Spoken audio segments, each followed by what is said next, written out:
This podcast has really made it so that I'm in my reading era. Here's the thing. I my whole life have been not the best at reading comprehension, and I'm getting better at it because of this podcast, and that's thanks to you. So thank you for making me a better reader. And what are we reading this week? Welcome to my book club. Less of a podcast, more of a book club.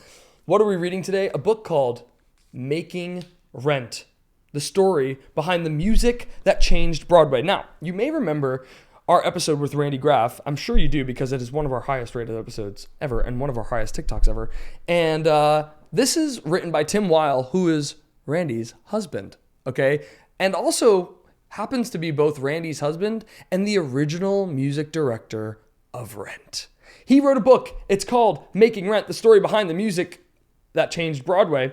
And I have to tell you, I've been in the middle of reading this book, and I was open with Tim and telling him that I didn't get to quite finish the book by the time we started filming the podcast, because I had only received it a couple of days prior. But I most definitely will, because I made it through something like halfway, and I am so invested in this book. And I'm not, as much of a Rent aficionado as maybe some people that I know, because Rent is such an iconic show in the musical theater landscape and beyond, right? But what I am more than anything else is a lover of musical theater, of course. And I know about Rent, and I've auditioned for Rent and all these things, and I'm so taken with this book, and I honestly couldn't put it down. And I found myself reading it nonstop, and I have to tell you, I told Tim this, is like, I feel his voice so strongly through this book, and it feels like he's just talking to me. So it felt as if I'd met him before I'd met him. But when you're seeing me meet him in this podcast, was the first time I'd met him, and I was really excited to talk to him all things this book. He goes into the weeds of it, okay? And it's not about, gossip or dishing secrets. What it's about is telling how this piece of musical theater, how a new musical that really starting from the ground up, okay, becomes one of the most successful pieces of theater of all time. Sets up his career, sets up Michael Greif's career, and also, who was the original director and now Tony Award renowned and Tony Award winning director, Broadway director, who's done Dear Evan Hansen and most recently Hell's Kitchen and Days of Wine and Roses, off the dome. But he directed this production of Rent, and the way that Michael, that is, and the book gets into how Tim became the music director of Rent, and also how he proceeded to be, a huge piece of the music. And after Jonathan Larson's tragic passing, how he, the work that he had to, substitute for, that Jonathan would have done, and some of that wound up being put on Tim. And it's an emotional conversation. It's a beautiful conversation. We get to talking to him all about his life in the theater, and also, of course, about how he got the chance to help in the making of Rent. And I encourage you all to read this book. He's doing a big, huge event with Michael Greif at the Strand Bookstore. And so in New York City, the book comes out January 13th, so it will have already been out by now. And I've just really thoroughly enjoyed this book, and I think you will too. Randy Graff is a really high episode for us. So Tim, you got a lot to live up to, man. But I think you guys are really going to get a huge kick out of this one. It's long enough, so I'm not going to take up more of your time. Let's get to it. I'm introducing you to Tim Weil, the original music director of Rent.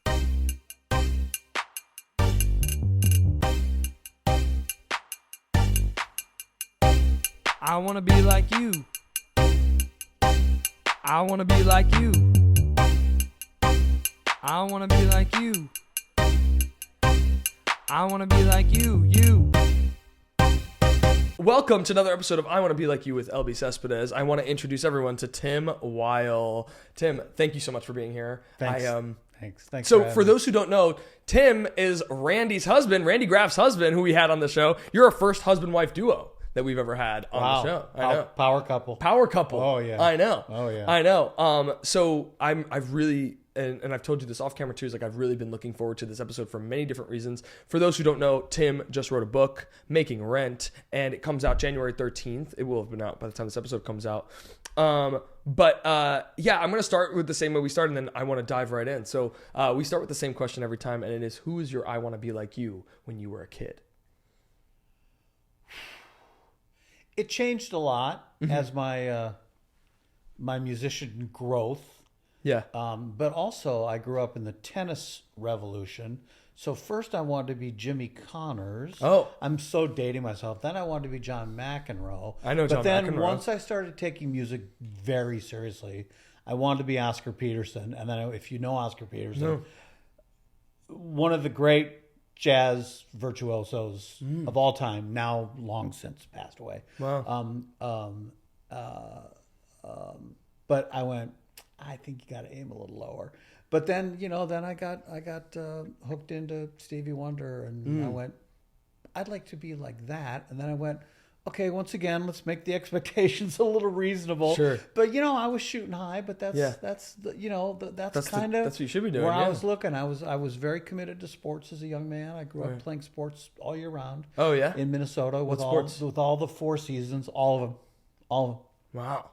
But the seasons and the upbringing, sort of, if you were so inclined, that's what you did. Your fall football and your you can go down all the major American sports, and I did them, and all the time playing the piano, and also I was a saxophone player as well. Right. So, I mean, really, my childhood, I remember television, athletics, and music.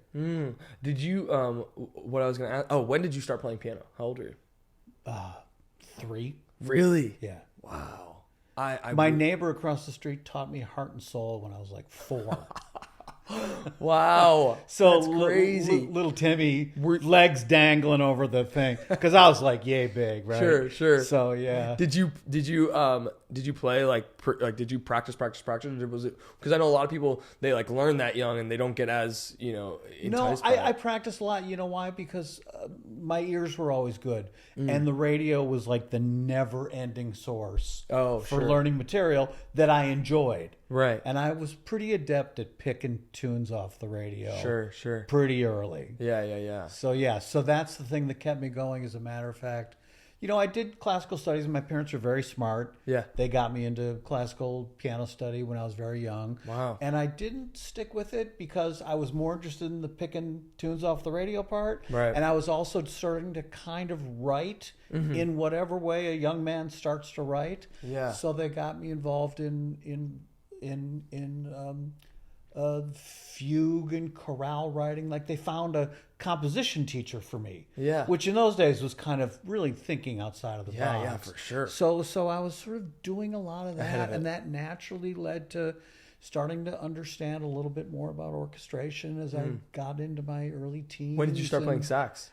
Junior high school. Gotcha. Yeah. Gotcha. See, Christian started with a recorder, which is, I think... Well, we all did, I think. I was going to say. In 5th grade, yeah. Yeah, I don't think I realized how universal that is, but apparently everyone starts with a recorder. It's the thing. And the great thing is about the sax, all you got to do, it's recorder fingering in many ways, just requires a lot more air. Yeah. So I started with the alto when I was younger, and as I got a little bit bigger, and also there weren't any tenor sax players in high school. Then when I got to high school, you had to fill they that. asked if I'd play tenor. Oh, that's very cool. Yeah. What was your relationship with musical theater as a kid? Like, did you know a lot about musical theater? You mentioned in the book that you knew a little bit about Sondheim, but that sort of came later. Yeah. When I was a kid, because I was also a pretty good singer. Yeah. Not so much anymore. But, when I was a kid, I could kind of sing anything, and they always needed boys in the plays. Yeah. So I actually ended up doing shows, like, as an actor. Like, oh, really? Yeah, like, I got plucked out of elementary school because they needed, like, Tom Sawyer's little brother, Sid, which is, like, such a weird Jewish name. Yeah. Sid Sawyer. What are you, Saul Sawyer? Tom Sawyer's little brother is named Sid in the Mark Twain. That's funny version. So I got plucked out of elementary school to play Tom Sawyer's brother with the high school drama club. Oh wow! Yeah, which came out of nowhere. Yeah, you were like promoted early. Yeah. So and then I would do like a couple of musicals with the local community things, and then also I remember the first show I remember playing was when I was in high school. And it wasn't as a pianist; it was as a timpani player.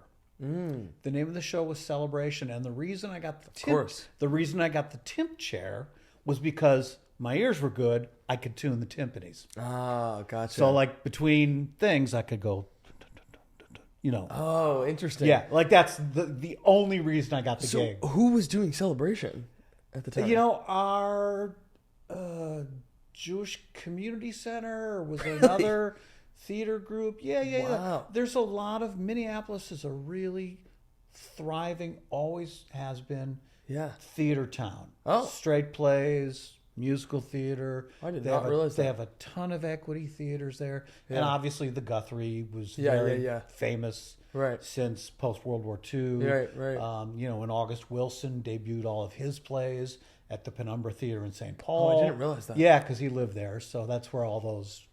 Yeah, I mean, it's been a very, very vibrant theater and art realize that scene at all. forever. And I'll just give a shout out to my musician pals out there.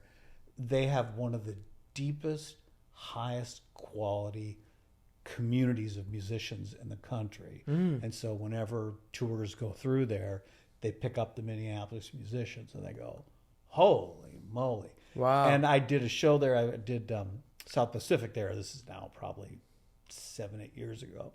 And it was great. There's some guys I already knew from back in the day. And, I went, God, I can't believe how good, like the orchestra sounded amazing. Wow. And I said, God, I can't believe how great.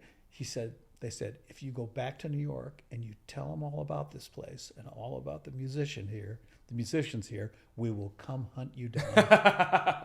Yeah, that's funny. Yeah, but it's a relevant place in all things artistic. Yeah. And has been forever, but since back in the day, pre-Prince, it was flyover country. Nobody knew. Yeah. Yeah. Yeah, that's pretty funny. I have you since read or seen a production of Celebration? Not once. Yeah, right. Not once. Well, you could have came to Wagner College's 2021 production. Oh, I heard about that one. Did you really? No. Yeah. Well, it starred me for a moment, and then I got COVID, so it didn't. No, but didn't I last love that of all the shows I would pick out of thin air, you go, oh, yeah, Celebration. So I was gonna say I have to tell this story because anytime Celebration comes up, I just have to tell the story. You mean it's come up more than once? Oh yeah, it's come my up on God. the podcast before too, I think. Okay. I actually maybe with Randy. I was doing background work on Only Murders in the Building, and it was a 15-hour day, and we were like eyeing 11:00 p.m. And I hear Marty Short go, "Some people say," Oh that-" my God. and I'm going, oh my Lord. "What?" And so I look at him and I just go, and I adore Martin Short, I just adore him.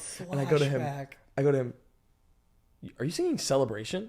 And he does the same thing. He's like, "How do you know Celebration?" Right. Well, and apparently he had also done it in college, And also, that was Schmidt and Jones, right? Yes. Yeah. Yeah. Because a very good friend of mine who played like the entire run of Phantom used to go over to Harvey Schmidt's house because Harvey wrote all of those melodies for 110 in the Shade, Right. for the Fantastics, Right. probably for Celebration on a marimba. So my they gosh. were like he would. My friend Norman would go over there and Harvey would play this Plunk marimba it out. stuff. Yeah, and they would come up with chords, or he How would funny. he had some now. Yeah. That is so One of the funny. great Yeah. trivia. But a lot of composers had their own ways. Not everybody was Yeah. Sondheim. Right. Not everybody is Jason Robert Brown, Janine Tesori. Pick Right. them. Right, Yeah. right. I mean, I could go on and on and on. Yeah. But that's how Harvey did it back in the day. That's so funny on marimba. I mean, I guess you could kind of hear it in certain orchestrally in certain respects, especially with that show. With That's interesting. I never quite went that far. It's with actually it, a fun show. Like it's actually, I don't know. I like it's really weird, but but for me, it was a great kind of cool, different way to. An Be introduced. unexpected way to introduce me to the theater. Yeah, that's funny. Yeah. But I came at it every other way except as a music director. Yeah. I music directed a singing group, and we did obviously like charity performances and all that. But I didn't really know at the time it was music directing. I was just the piano player who taught the parts to everyone. Right. Like it didn't register to me that that's like a thing, being a music director. At what point in your life did you realize then that this was something that you could do for a living, let alone wanted to do? Well, it's briefly mentioned in the book. There used to be quite a bit more about it in earlier versions of it. But I went to a fine arts theater camp for women, and for girls and young women, that I just fell into because I had a summer gig that just went belly up at the last minute. And I was literally like, oh my God, what am I going to do? And I just took this gig as an accompanist for $800 for the whole summer. You got to remember, this is 1978. Sure. So $800 wasn't bad with room and board. Right. And I met this director and choreographer who's become one of my lifelong best friends, and she was the head of the theater department, and we instantly hit it off. And although I wasn't good enough to play Sondheim at that time yet, because I was studying jazz, I'm like, where are the chord changes? So but I slowly over the years, gathered a lot of repertoire. I was at this summer theater for 5 years. Wow. And I sort of was now slowly building a parallel track between my musician self that was purely my musician self, like literally doing gigs, knowing jazz and pop and R&B, Right. And then now this kind of musical theater track, which I still didn't quite know what it was. It just seemed like now I'm teaching a bunch of young girls and young women, these shows at this camp. And all of a sudden it started to make sense. And my relationship with my dear friend Paula has been everlasting. And she told me she showed me all of the things that were great and kinetic and cathartic about the musical theater. And how its collaboration in its best versions can produce amazing things. Right. And I really took to it. And then I sort of thought back. I went, all that sort of teaching that I did when I was a younger man, it was this thing. Yeah. But then it was the theater along with it. So then I started, just as, I went to college to study jazz. Right. You go back and you look at composer. I got lucky. I started with Sondheim because the first show I ever did at this camp was Company. What? Yeah. You did Company at a... Well, that's the convention with these summer camps. They do Pal Joey with 14-year-old girls, right? Wow. It's Stage Door Manor. I did the movie Camp. Yeah, I know. Yeah. I know, So, and it's based on Stage Door Manor. And that's the hilarious thing. They have all these teenage girls, doing Stritch, singing Ladies Who Lunch.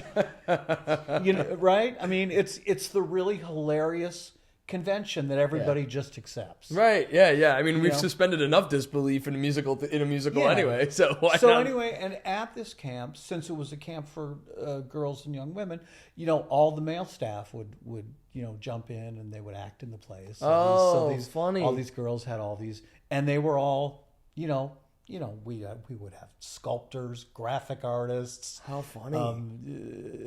Painters, dancers. Yeah, exactly. A ballet dancer played Bobby in Company. That is so funny. Without getting too much more into the weeds about it, but it was a great magical place. Yeah. And it really, really,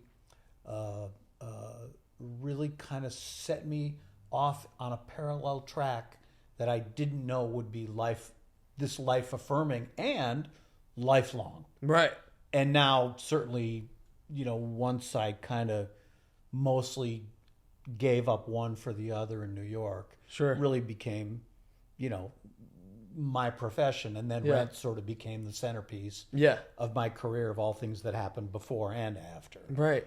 So, what was I going to ask you in the same vein? Is so you went to school in Boston, right? I did. I went to New England Conservatory. Yeah. Yeah. And so, and you were saying you were going there, focusing on jazz. Yeah, I was a jazz and composition major. Wow. Yeah. That's so funny. So then you knew already that you were going to do something music related in your life. Oh, I knew it. Yeah. From when I was 4 years really? old playing Heart and Soul. Oh, really? No, there's nothing else. I can't do anything else. Well, I mean, but I just mean because you were playing so many sports and all this other stuff. But I wasn't as big and strong as all the other kids. Sure. And I kind of figured out that sports thing ain't going to work out for you, Tim. And this is weird because I didn't think I'd be talking about my childhood. Sure. Which I frankly don't find that interesting. But I knew very, very early on that I was going to commit to a life in music in some fashion. It was I was, those of us who were able to know early on, we are the lucky ones. Right. And I am so grateful to the stars and the heavens and the planet for making me one of the lucky ones. Right, 100%. Yeah, I truly was. What was your first time? How old were you when you came to New York for the first time? Well, we used to come on weekends when I was in college. Oh, yeah, okay. we'd come, we'd check out, we'd go to the clubs. Sure. Yeah, we'd get a sense of the vibe. Yeah, we'd leave it for Friday. We'd go back Sunday night. Yeah. We'd go clubbing Friday night, Saturday night. And by clubbing, I don't mean, dance clubs. I mean, going to jazz clubs and going. And I heard we just came down here to go, let's hear how the big boys do it. But also the other thing is, also in Boston, there's an incredibly vibrant jazz scene there as well. Really? So when I got further along in school and I was doing a lot of gigs myself on the weekend, because the conservatory was really professional training school. So a lot of us would do a lot of gigs. A lot of people worked all the time. Wow. And then, you went to clubs there and, and Cambridge, where Harvard and MIT and all this, Cambridge even then was at a thriving music scene. So there's plenty to do in our own backyard, but we couldn't wait to get to New York. Yeah. So we would be road tripping in my early That's funny. years. What was the first? I always ask, what was the first Broadway show you ever saw? Sweeney Todd. Really? Yeah. I was so late to the party by my friend's standards. Sure. But I'm older than you guys, so yeah, I saw the original with Len Cariou and Betsy. and Betsy Jocelyn And of course, Angela. and Angela. So it's my first Broadway show, and I've now been doing theater for like 3 years at this summer camp. Mm-hmm. No, it was after my first year. It was 78. Mm-hmm. And for whatever reason, through a connection of ours, we came down to New York after that first summer, and I was really kind of jazzed by this new thing I'm doing now, or this new door that's opening. Right. And then for some amazing reason, we got 4 tickets, 8th row center, and it was that time the Uris Theater. Yeah. And Now the Gershwin. You hear the organ, you hear the foundry, you hear the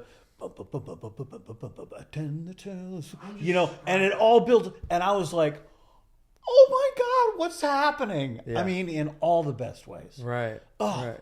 Thrill of my life. Yeah. Oh my gosh, I can't. I mean, we saw the new production, second row orchestra, and same thing. Like when that happens. Was it the organ and the foundry, and then I think orchestrations are pretty much the same. They did the Tunic, even the whistle. Yeah, that's the foundry. Yeah. But Tunic they used Tunic's orchestrations for the recent revival. Yeah, Tunic collaborated with Alex Lacamoire, and I think Alex Lacamoire might have tweaked a couple of things. Did some stuff. Yeah, but it was. By the way, Alex started his illustrious career with us in Rent.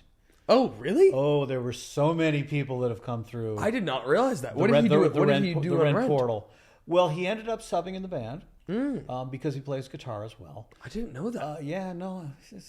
Alex is a very talented young man. Yeah, he is. Yeah, but oddly enough, and even before he became Alex Lacamoire, he was playing auditions for us at Bernie Telsey.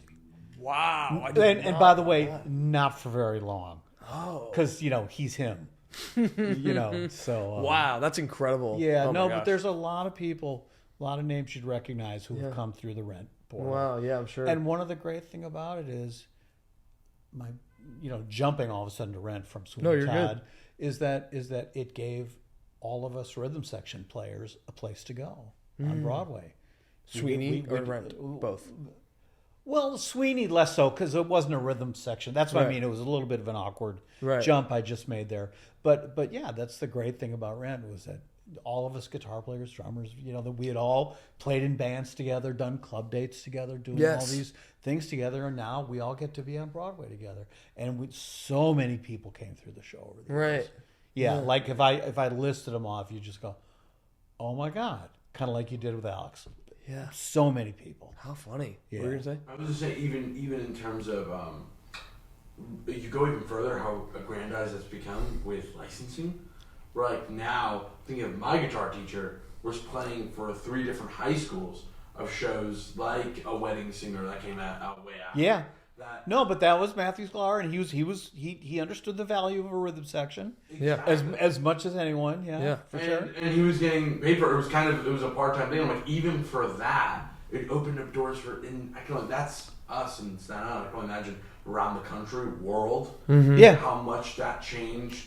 Let alone revivals. No, but that's shows. but to your point, Christian, it's true because now all of a sudden there were rhythm section driven shows. You know, there was around the time we came out, Hedwig had come out the same year, but it was off Broadway, didn't get obviously the pub the mainstream that attention. rented, Yeah. but that was the beginning of like now all of a sudden you're seeing like pop writers writing shows where the rhythm sections are central to the proceedings. Right. So yeah, And like you mentioned, revivals too have changed orchestrations to incorporate that as well. And all of a sudden that they have as much musical vitality as orchestras do. Right. It's just cut from a different cloth. Yeah. Yeah. Yeah. So That's super interesting. It was a conversation that Jonathan and I had very early in our relationship, like how much value there was in rhythm sections. Right, How much right. musical value there was. Yeah, that was missing. That clearly you hit something that was missing in the space. Well, I'll give Jonathan credit for that one. Yeah, I yeah. was just there to execute. But yeah, no, but I mean it's how he grew up too. You know? Right. But right. he and I both, grew up listening to musical theater and opera and Yeah. and rock bands. Right. You when did you come here? How old were you when you came here and started working the clubs in the East Village? For real, so I graduated college. I took a year off because I didn't think I had enough professional seasoning. So I just took a year off and I played in blues bands. So cool. I taught, played in a couple of rock bands. Right. I just had to get more. I needed more professional experience. Sure. As much as I got at the conservatory, because I did. Yeah. I still didn't feel like it was enough. I still felt like I was, and it's because I grew up with. You got to remember at the time there wasn't as much data out there. People in all parts of America could had so much information at their fingertips. Back in the day there wasn't that. Like you had your tape recorder and you had your record or your cassette, Right. and you had to pick songs off of that. You had to learn solos. You had to transcribe music off of that. Like Right. literally just one painstaking step after another. Right. At that time, being from Minneapolis, again, flyover country, and I'm not saying that to demean Minneapolis. It's just between Chicago and Denver. There's Kansas City to the south and Minneapolis to the north. And Yeah. that was it. Yeah. And there's the middle of America. Right. So when I came out to school, so many of the people who I'd come to meet were all East Coasters. I went, oh, this is a whole different bag altogether. And I was very humbled when I came out to Boston at the level of musicianship. So I think I always had this thing in me that I was never quite ready enough. Oh, that's so interesting. that's why I went, before I take this leap, let's take a year off. I've had that feeling my entire musical career. I know that sound, and I don't mean to be like falsely immodest. Right. But it's like an imposter syndrome. But I felt like I've been a little behind all the time. So to this point, so then in that year interim that you were, is that when you came to New York and started playing the clubs? I and stuff? did the following September. Oh, okay, So great. I came September of '81, and Right. one thing led to another. I talk about it in the book. Some of the early gigs. And you're then- playing Alphabet City, Yeah, the clubs in Alphabet City. and when I started, and then I started subbing Broadway shows. So now all of a sudden, a little parallel track is starting to emerge. Right. I would do a reading here as an assistant, or a Yeah. reading here as a So Were you seeking those things out, or were they just coming to you? Yeah, absolutely. Yeah. I mean, I was sniffing around a lot. Right. Do you know the incredible pianist Joe Falcon? No, Have you ever heard of him? One of the great pianists. He was Patti LuPone's music director for a long, long time. Oh, okay. Anyway, he's an incredible human being and a great pianist. He's closer to my age than yours. Sure. But we were both, young men, as assistants on this musical called Theda Bara and the Frontier Rabbi, which I mentioned in the book. It was just a workshop. It was just a reading. And we had a conversation. You know, we became friendly at that time, and we were both very young. We were both mid-20s. Right. And Joe said, like, what's your dream musical that you'd like to we're just chit-chatting one day. Right. And because he said mine would be to have like this no microphone, chamber orchestra, beautiful singing, all acoustic, gorgeous, warm, like the old days, intimate as you can be in the commercial theater, or like that's what I would like it to sound like. He said, what about you? I said, I'd like to have a stack of Marshall amps, electronic keyboards, synths, drums, right, banging, bashing. Yeah. So we both, like, I knew, I look back on it later and I knew that I wanted to do Rent, even though I had no idea what Rent was when I was 25. How funny. Yeah. Yeah, and it's just the influences that you grew up with. Totally. And, Right. and of course, it wasn't happening in the theater. And I really spent a lot of years in my first years in New York kind of going, why isn't this happening in the theater? Yeah. That was exactly when I was younger. I was always I always treated it like because you're 15, whatever you're going. Well, it was just the 90s, the 60s, whatever it is. And then I think back and I'm like, I always think of revolutionary times, Hendrix, Beatles. I go, how'd they think of that?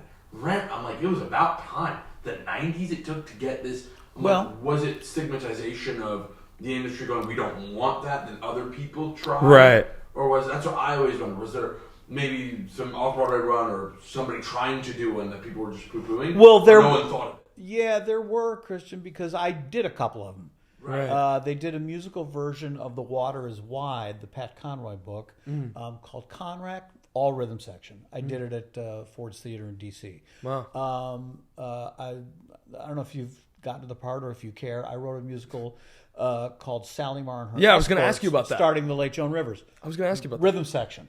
that. Oh. Yeah, so like I myself was going, whenever I get the opportunity, I will do it. I wrote a version of Christmas Carol that we did at the Dallas Theater Center. Yeah. Rhythm section. Oh, cool. So I was trying in my own one-man crusade way to sort of like and you also drop it in wherever I could. But Right. also every time I did it, I went, this is successful. Yeah. Maybe not in the way that commercial Broadway Yeah. is ready for it to be successful, but I knew in my mind, in my heart, Right. that this is a valid thing, and this is a valid way for music to exist in the theater. Right, and I think you also mentioned what I was going to say is like you mentioned Bernie Telsey, how he did the first show that he had done that was a rock opera-esque thing. Was just John Adams. I was looking at the ceiling. And Yes. I thought I saw the sky, whatever that was. Yeah, and that was yeah. that was like trying to do. It was what you deem in the book is like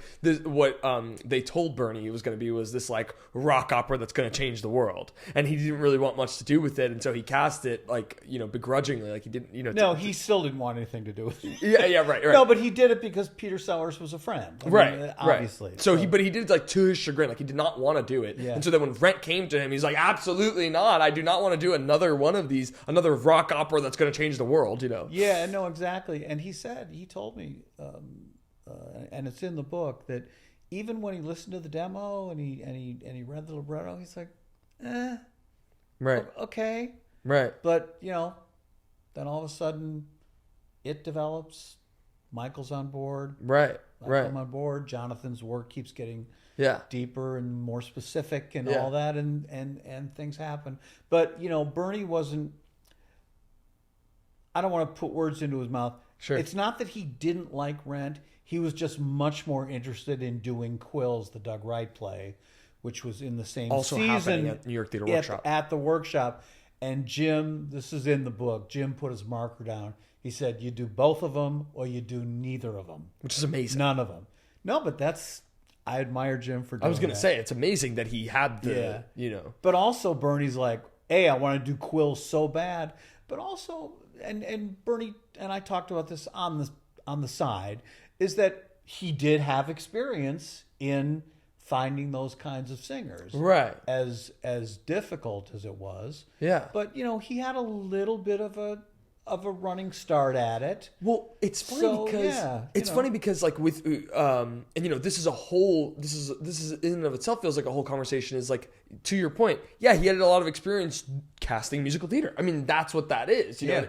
And with this, you're not casting music now. I was telling Christian, I was like, now it's very common, especially now after Once, for people to walk in with their own accompaniment and guitar into that happens every day. And also, we're fast forwarding in the conversation. Yeah. But look at everybody who's in the theater now who can sing pop, who can sing rock, who can sing R&B. But they do, because now that's what everybody who started maybe Rent was their first musical. Oh, yeah.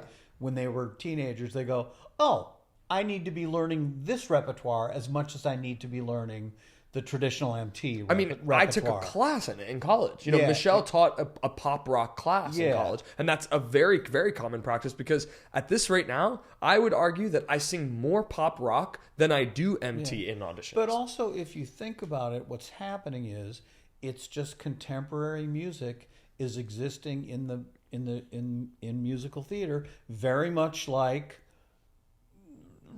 Send in the Clowns was a big hit for Judy Collins. Yeah.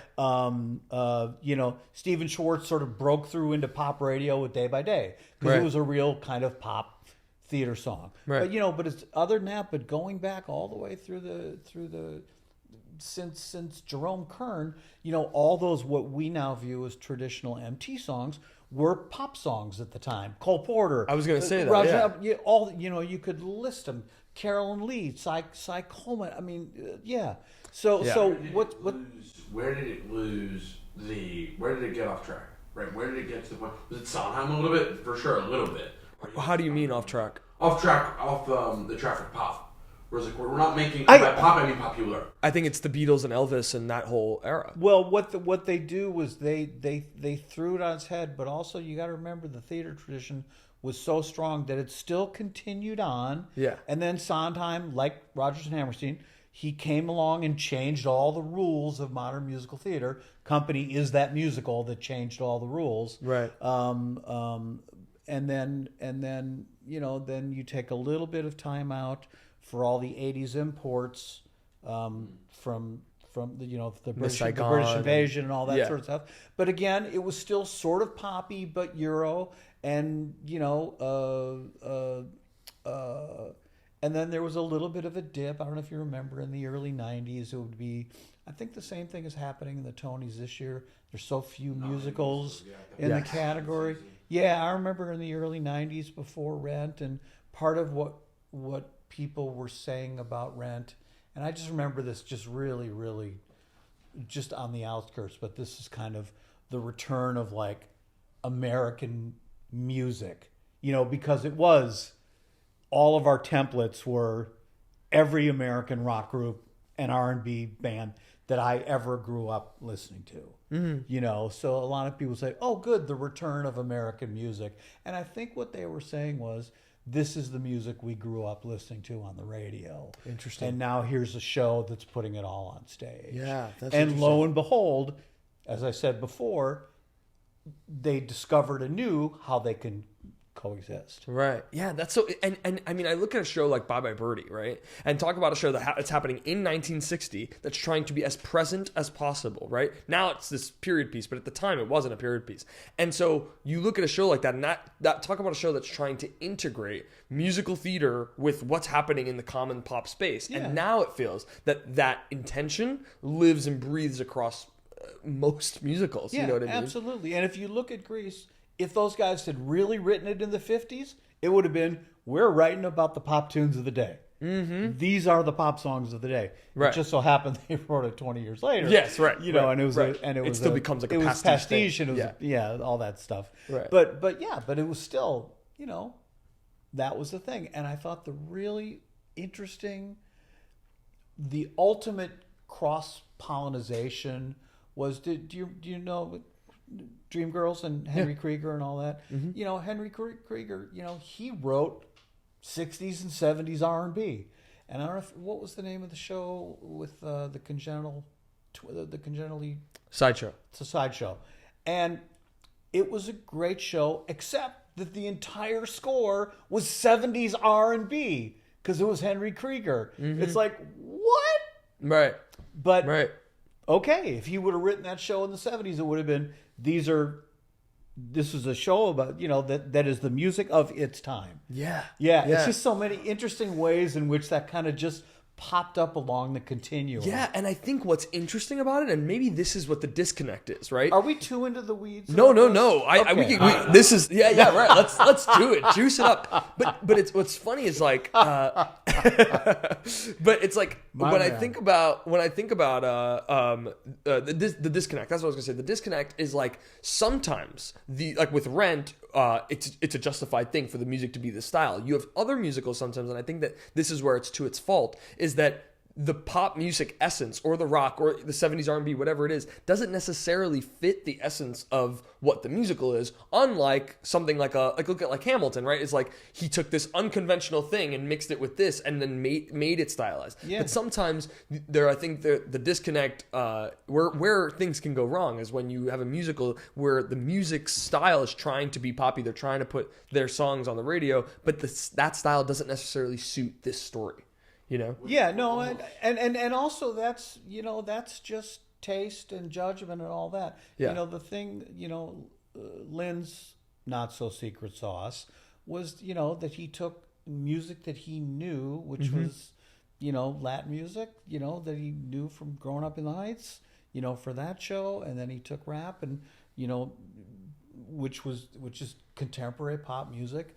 And found a way to, and he also made us realize that rap is just as theatrical as rock was theatrical.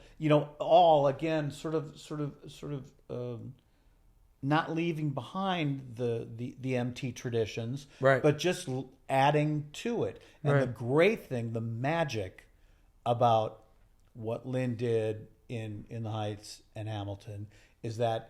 Do you realize how much more storytelling you can get in by rapping lyrics? Yeah. As opposed to a beautiful lyrical Sondheim melody, or you can get a lot more juxtaposition. That's really what it is too. Where and this is also what Sondheim did do really well in the. I'm blanking on the song right now. The name of the song. Unworthy of Your Love. The Nervous Breakdown. Another. Not Getting Married Today. Yeah.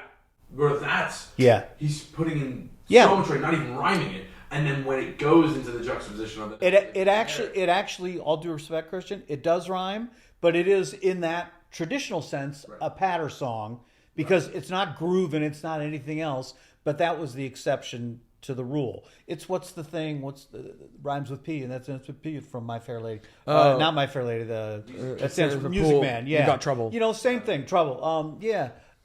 Way to go, Tim, Mr. Repertoire. No, but same thing. It was. They called it in the traditional instruction manuals a patter song. Right. But the great thing about rap is it's all one big patter song. But the great thing is that's the style of rap. Yes. So that's the genius of Lynn, and that's also the great thing about. I'm going to take it back to Rent. Yeah. Today for me, tomorrow for you. Uh-huh. That first song in Act 1 where Angel, it's a rap tune. Mm-hmm. And we fit so much storytelling into those 3 minutes of that song. Yeah. It was, who knew that it was a portent of things to come. Right. But, that is really the genius behind Lynn's not extrapolation. What's the thing where you layer, the layering of, pop music and rap and theater. Yeah. It serves both functions beyond and I think expertly. I think too influence that in the same way. Yeah, and I think too Jonathan's brilliance and Lynn's brilliance is like what I think really made them so unique and powerful is how eclectic they were, right? Like their knowledge of this subject of theater in general was so wide and vast. I mean, Lynn was equally as inspired by Rent as he was by Sondheim, as he was by Biggie. You know what I mean? What I was going to say about Folly is having read Finishing the Hat, when you read the Folly section, I feel like if Lynn had a version of that where he went through his lyrics, Yeah. You would see similar things where he was like, this is more of a Cole Porter essence with this. I'm listening to the rap going, which in retrospect, I would have never been into musicals in that way if it wasn't for Hamilton. Like, pretty much in that way, or rap music. Right. It kind of influenced both for so many people. Yeah. Just like rock did. With But rap. this is the great thing. What you just described, Christian, is that a show like Hamilton is a gateway for so many. What would you say? Millennials, Gen Zers? Gen Z, yeah.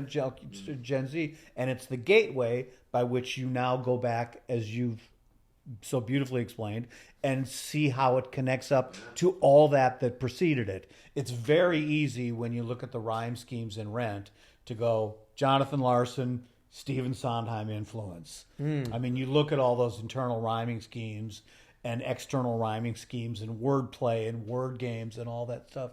So same, I think with Rent, a lot of people saw that. And not only did they want to go forward with rock and rhythm sections, but also making sure that we go, yeah, but where did these lyrics come from? You know, Sondheim, Oscar Hammerstein, again, the very, very underrated Carolyn Lee, who was my wife Randy's favorite lyricist ever. And her lyrics were, in their own way, equally as beautiful and moving and well constructed and witty and emotional and all that stuff. So yeah, you get so much bang for your buck. But that's the thing. I think those shows become the gateways by which they draw other people into maybe more of the theater. But I can also understand how, if you hear Hamilton, you go, it's so rich and it's so full of everything, I'm good. You know, so it can also 100%. it can also be your standalone go-to. Yeah. I'm good with that too. 100%. But the way that I look at stuff, because of the way I studied, is you learn something and then you go back and see all the stuff that comes before it. That's how I studied music. That's how I studied, blah blah blah. 100%. And what it is that I just didn't notice, it literally until like just now that I think about it, where I was like, a lot of those, our mom talks about it a lot, where a lot of those styles, because she grew up in that time of 90s rap, and a lot of, especially Hamilton has those, because it's fully rap, it's fully, we're going to that passage, digging in. Full on. And she was like, this is that specific, this is more West Coast, and this is more, that I'm like, if someone back in the day when Follies was coming out, was around during that time, I'd be like, this is more Porter rather than No Calcutta. Oh, sure. The way he was thinking about it. Sure, yeah. Like almost those Hamiltons, those shows like that, were Sondheim's Follies. Because he's like, I grew up with this music. Yeah. I know it so well. I love it so much that it obviously Follies wasn't as commercially viable at the time, and people didn't want to hear that music as much as they want to hear rap now, as much as they want to hear rock. Also, I think that what's crazy to me is that people in the 80s and 90s liked both. People like Sondheim fans and rock fans. It feels like a time that was just like so I mean, similar to our time now though. It's like it's very wide. Like the rap was so big in the 90s and late 80s, and that's when it was starting up, hip hop and whatever. But also rock was so, people were Nirvana fans and also Tupac fans. It's It's absolutely right. in big ways. Yeah, and it's all about all this great music finding a place where it can exist in the theater, and that's the thing that started happening. It took a lot of years for it to happen, but it happened. But think of it, famously, all those Sondheim shows, without getting too much into the business of theater, weren't money-making shows, but on the other hand, he was one of one. So it's not about the money here, but you think of all the incredible music he wrote, all the incredible shows. He had one hit song, Send in the Clowns. Yeah. Right. And he is, you can make the argument that he is the greatest musical theater writer, composer, lyricist, whatever, of the 20th century. Right. One hit song. Yeah. So, but then all of a sudden, you get other hit songs since Rent. I think Seasons of Love, although it didn't get the airplay, the Stevie version that we thought it would. Right. But I can't say because I don't listen to as much radio as I should. Sure. But these are very, very accessible pop songs in the way that pop songs on the radio were accessible to me when I was coming up. So, and I think that's really a product of, again, getting back to our friends in the rhythm section. Yeah. Yeah.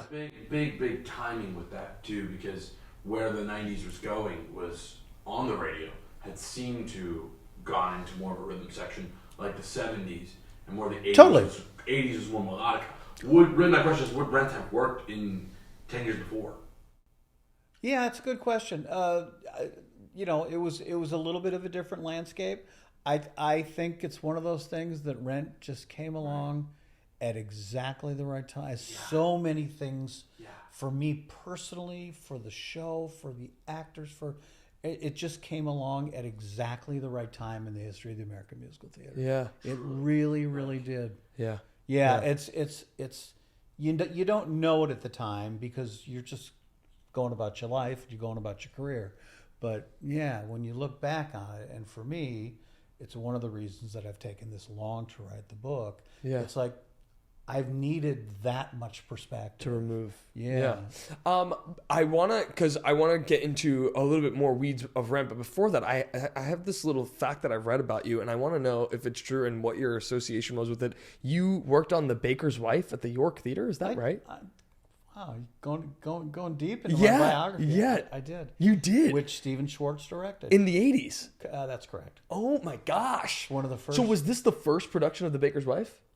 No. It had been, it was out, I think, in the 70s. Okay. Yeah, this was at the end of Joe Stein's life, so I was grateful to meet him. Yeah. And through a mutual friend, I was introduced to Stephen, and I music directed the show. Wow. Yeah. Was that? I can't believe you remember that. Really, really hilarious. And oddly enough, the woman who played Genevieve was one of the backup singers from the Talking Heads. No way. Joyce Lee Bowden. No, even that time we were trying to go, let's find somebody who's not of the musical theater. Right. I don't know what ever happened to her, but yeah, man, could she sing. Wow. Yeah. So, but this, from what I understand, so did The Baker's Wife, was The Baker's Wife in London first, or was it here first? I don't even know. It wasn't. It was here. It didn't get the critical acclaim and the commercial success that it should have. But again, who am I to criticize Stephen Schwartz? Yeah. He's an incredible.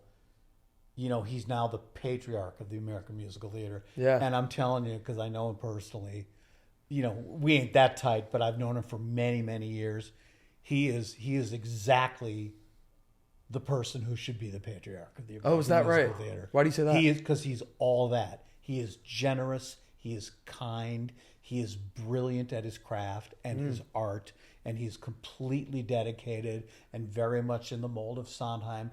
Anybody that writes him a letter, sends him an email, someone will always get back to you. Wow. Even when I reached out to him around the book and stuff like that, I always heard back from his office. He was obviously working on the Wicked movie. Right. So it didn't time out, but if he wasn't, he would have. So again, through a mutual friend who had done Rags with Stephen, said, "Oh, my friend, I have a friend who's a young music director, Tim Weil. You should meet him." And I met him, and so anyway, it had a version in New York, and then it didn't do well, and it was just kind of out of the picture for a while. But every woman in New York was doing Meadowlark, of course, for their audition. And I can't believe that every man. I mean, now it feels like the case, and I do it, but every man wasn't doing Proud Lady.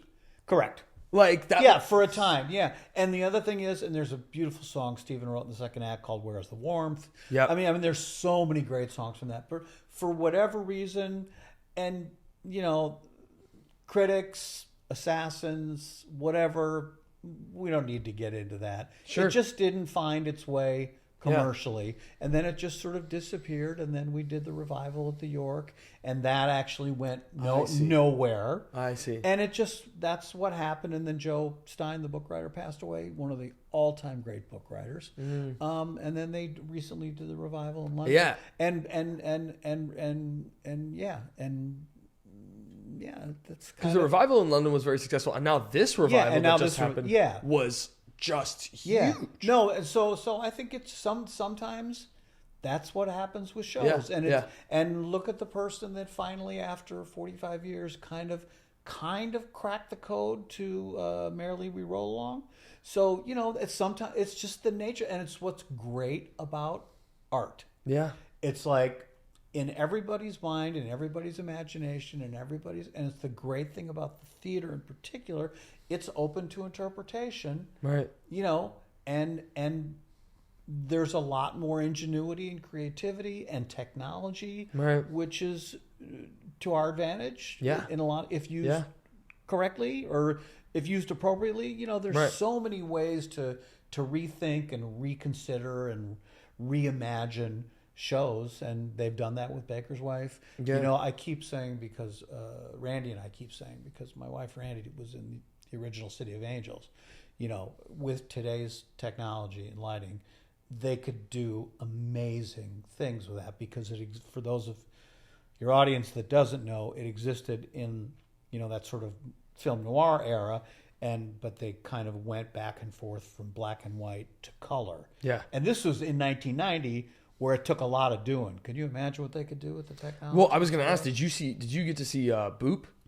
I did not. So no. Boop we had Jerry Mitchell on to talk about it. Yeah. Boop had a whole number where they switched from Correct. black and white into color, and it was brilliant. Where I was gonna cap the Baker's Wife stuff was just exactly that. Was that seems like, because you were so young doing it was like this was your first full on experience as a music director in the theater. It was my first heavier weight experience for sure. Yeah. And I still wasn't. I got by. I got through. Yeah. But I knew in my heart and my head that I wasn't quite mature enough for it. Sure. But it's what's funny is like too, and you mentioned this in the book too, is like I think it's important, and I'll briefly touch on both of those things, is the fact that you did have experience in theater before touching on Rent. You weren't going in completely, agreeing to this. Is like you did Oh Calcutta, which is one of the longest running Broadway shows of all time. It in its own strange way, it was. Getting back to the music stuff. Yeah. We had a great rhythm section in that band. It was a 4-piece rhythm section. Oh. And it was a great band. And because there was so much downtime, we could actually leave the stage because there would be a drop that would cover the band platform. Uh-huh. And we would go back in our dressing room. We listened to so much music. I learned more music off stage at that show between scenes than it was like, yeah. How funny. Yeah. With these older musicians who I really respected. Yeah. And I was exposed to so much more music. Yeah. That was the odd thing. It was when CDs first came out. So this new technology, we'd go back and we'd plop in a couple of CDs and listen and go, oops, got to get back on stage. Yeah. And this went on for years, and I absorbed so much great music. That's so funny. Yeah, it was a really cool byproduct. I didn't know what this show was, Oh Calcutta, until a couple weeks ago when was it it was Book of Mormon or somebody just crossed a huge threshold to be one of the longest running shows of all time. They went through a list. Here are the longest running, and it's like top 10 longest running Broadway shows. Yeah. It's within that top 10 of all time, and it was at a theater that doesn't even exist anymore. Is that right? The Edison. Yeah. What is that now? Like a church or something? It became the ballroom.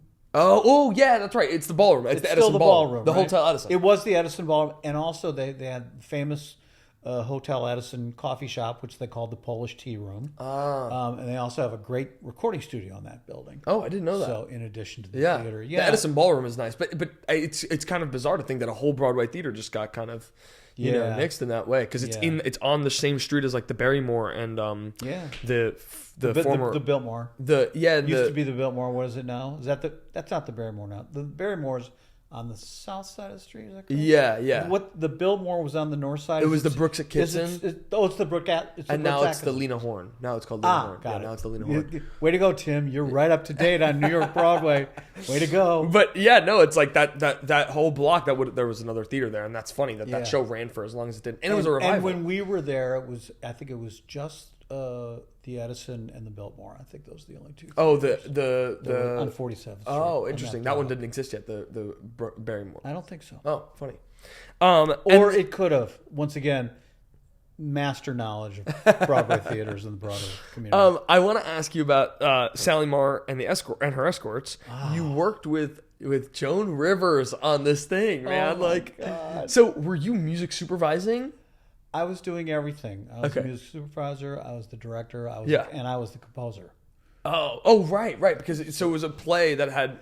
It was a play based on the life of Lenny Bruce's mother. So, because she was from the vaudeville days, and as Lenny's career escalated, hers kind of went down on the toilet. And as another side piece to this, I used to do club dates with Lenny's daughter, Kitty Bruce. What? Back in the day. Wow. Way like in the 80s. Wow. Yeah. That's funny. Isn't that nuts? And that was long before I met Joan and did the show. Oh, wow. Yeah. So how did you get involved in that show? My dear friend Lonnie Price, who is all over the book, he directed it. And he said, and he knew that I was a composer, and he said, Tim, do you want to write the score for it? Because it was a very jazz, post-bop. Right. Little bit of swing era because of Sally Marr's vaudevillian roots. Yeah. And it's one of the two times I played accordion on Broadway. So wow. I played a blind accordionist when Sally's career had dropped so far down the toilet that she was playing a bowling alley in Pomona. So I was there, and you were on stage doing it in a tuxedo with my dark sunglasses. Oh my gosh! Playing the accordion. I should ask, how did you and Lonnie meet? Because you mentioned him a lot in the book, and he was a real dear friend. We met. They were looking for a music director for the musical version of Pat Conroy's The Water is Wide. Oh. So Lonnie tells a great story that's not in the book, but I don't know where I saw it. Did I see it in one of the trade papers? I don't know. I went down to the Village. I think it was the apartment where Lonnie lived, and I interviewed for it. And Lonnie said to me, well, we need a lot of things from the music director. He said, you music direct? Yeah. Well, can you do vocal arranging? I went, yeah. Do you know how to orchestrate? Yeah. Well, can you program electronics? Because at that time we were using drum machines because it was the 80s or maybe 1990, 89, 90. I said yeah, and they said okay, great. And as soon as I left the apartment, Lonnie told me this later. He said to the composer and the lyricist, he said, that guy is one of the most talented people I've never heard of, or he's the greatest actor that I've never heard of. That's funny. So yeah, but that's how Lonnie and I met, and we really formed a great. Became fast friends and artistic collaborators. I mean, you got to a place in the. I mean, I was thinking, in terms of dear friends like that, who you come back from Italy on this tour and you have nowhere to stay, and you're staying, and Lonnie gives you his couch. You know what I mean? Like, that's a huge. Yeah. What a friend. But we had been friends for a while by that time. But also the other thing is, you probably know it from your own life, that when you do shows, there's always that specific one friend. Maybe you make one friend, two friends. You make a lot of great show friends and acquaintances and people that you'll happily go out with. But you make one or two really lasting ones, right? Right, and it's another great thing about this business, because you share this common experience that is bizarre, that is unique, and bizarre, and extraordinary, right, yeah, for sure, and tragic and beautiful, yeah. So can you talk a little bit about working with Joan Rivers, because I imagine this was her at peak Joan Rivers, right? It was. I will say this: Joan's work with me we were less involved together. Right. And I don't mean this as a dig. Sure. At all. And especially, I don't want to stomp on her grave. I mean, No, of course not. She was incredible. Yeah. As musical as her comic timing and delivery was, it didn't translate into musicianship as a singer and as a person who responded to the rhythms and the rules of music. I see. You know, there were a whole bunch of vamps written into the show because Joan, it just was noise to her. I see. So I was chasing her around often during the show. Interesting. But the best thing that happened about that show is I got to go to her apartment on Fifth Avenue because I had to teach her the song I'm Just Wild About Harry, which Sally Marsh sings from her vaudeville days in the show. Okay. So I go into her beautiful apartment, and it had these beautiful columns, and it had this beautiful, it had the Steinway logo. It was a Steinway piano, and we started rehearsing, and I started playing the piano and just went, God, Joan, this Steinway's beautiful. It feels great, sounds great. And she went, oh, that's not a Steinway. I just had it painted on this so people would think it was one. And also, I love that she gave that up. Yeah, right. Because she didn't know me that well. But, Yeah, right. But that was Joan. That's all it took. She was like your crazy, fantastic, hilarious aunt. Oh, she was some. And I went into the den. I don't know if you ever saw the Joan Rivers documentary. No. Oh, in the documentary, it shows the file cabinets. Oh. You know those green... Oh, yeah. I got to see the file cabinets. Oh, my gosh. In person, floor to ceiling, 5 by 7 across. Oh, my goodness. The entire alphabet, all on 3 by 5 cards, jokes, A to Z. That's crazy. It was insane. These are even like all the jokes she kept over the course. Yeah. Even at the time, I went, she's the only one who has this. Right. I'm sure. Right. And I didn't know a comedian from a hole in the wall, and I just went, I knew enough to know not everybody does it like this. Yeah. Wow, that's it was funny. So cool. That is so cool. Wow, yeah, that's but the crazy. great thing is about it, she would drop jokes into rehearsals. My wife did Mr. Saturday Night with Billy Crystal. Right. 20 just a couple of years ago. Couple few years ago. And Billy would come into rehearsal, and every rehearsal he'd drop a new joke in. He'd drop another joke. Yeah. He'd drop another joke in. And like each one was funnier than the last. And and Joan did the same thing. And I have never laughed so hard during a rehearsal period in my life. That's awesome. She was awesome. That is awesome. Yeah, she was That's awesome. great. Yeah. This brings us to Rent. You initially got a role, I should say, on Rent, any type of job on Rent as an accompanist for their auditions. I was the audition pianist. Yeah, and they had already had a music team and music. There was supervisor. a music director. Yeah. And Michael Greif was already attached to direct it. This is 1994. It was when he began as well. Right. Was the year that I was. And this was just a reading that was happening at New York Theater Workshop. It was more of a workshop. It was produced. Okay. There were 12 people. It was on stage. There were mics. It wasn't the fully realized 95 version. Right. But it was certainly well on its way to being that. And how did you... The template was already in place. Right. And remind me how you got the job as the accompanist in general. One of the people who worked at the workshop at the time, Martha Banta, who I'm going to give her a plug, who's also the director of Mamma Mia, currently running on Broadway. Oh, is that right? Oh, I didn't realize that. She's a great director. Yeah. And I love her to death. And she called me one day and, hi, this is Tim. Yeah, hi, who's this? My name is Martha Banta. I'm from the New York Theater Workshop. Mm-hmm. We're a nonprofit theater here in the East Village. We're looking for audition pianists.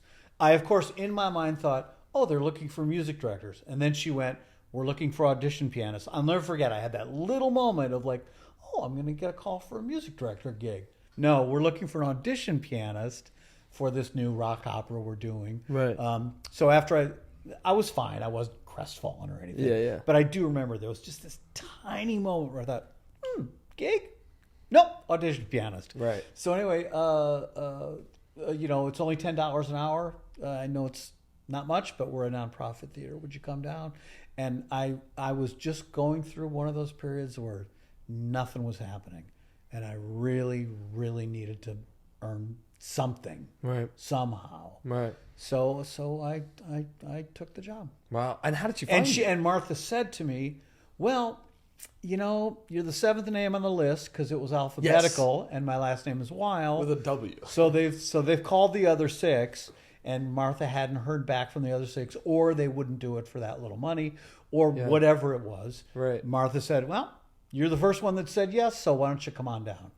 But how did she find you in general? This is what I believe to have happened, and I talk about it in the book.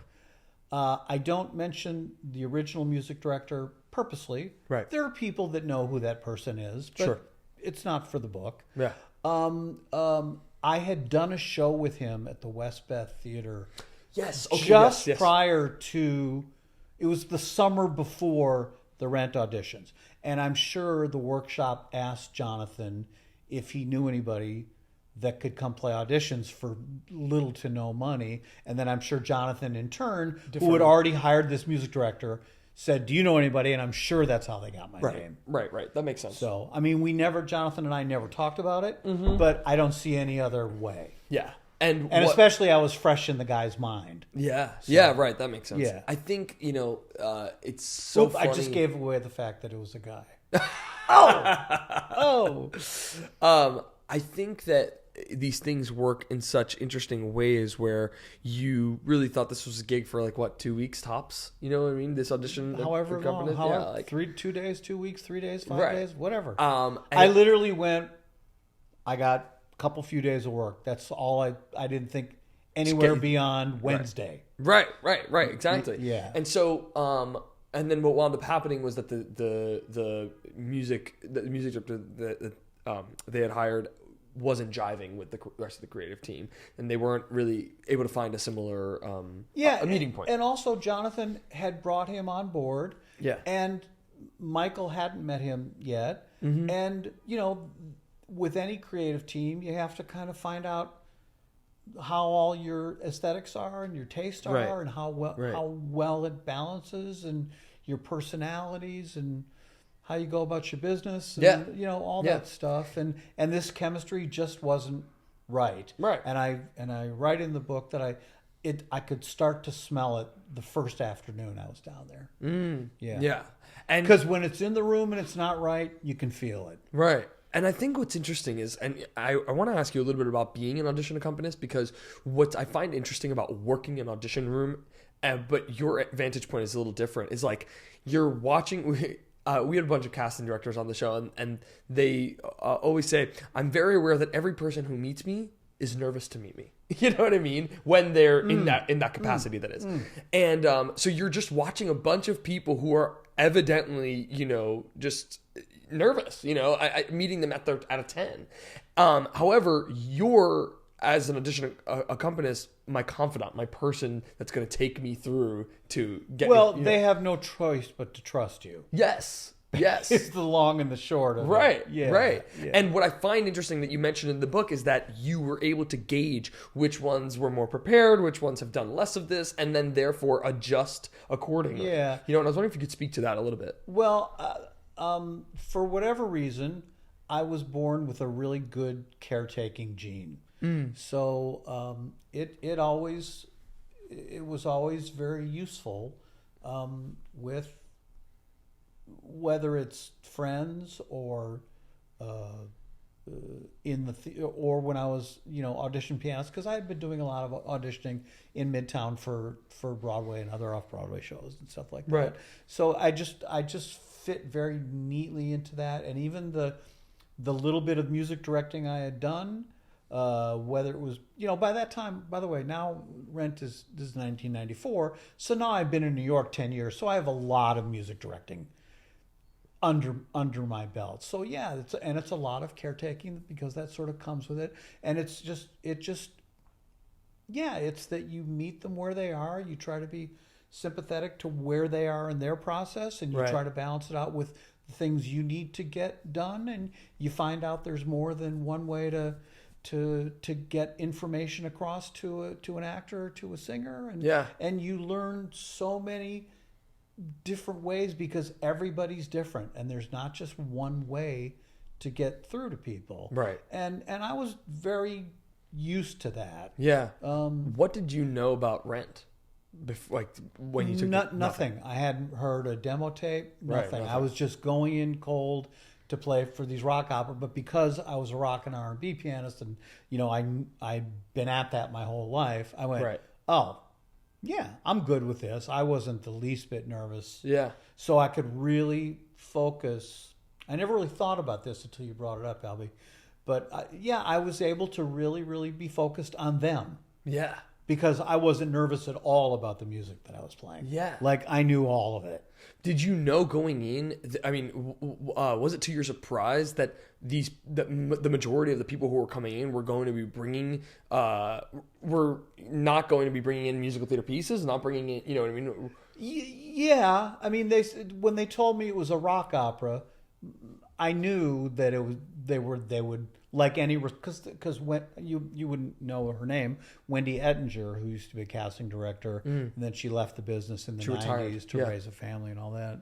I'm sure Wendy put in the casting breakdown, and I'm sure they put up signs on telephone poles they did back in the day, and hung up things on bulletin boards. Right. And I'm sure it said, bring in rock and roll songs or R&B, for a rock opera that we're doing. But it's very interesting because that notion to me is like, and we've talked about it already, but I just think it's worth doubling down on the idea that these people were coming in and bringing you Billy Joel and, Nirvana pieces, or you mentioned in the book that they're bringing you charts or they're bringing you nothing. Oh, well, yeah, but this is the great thing.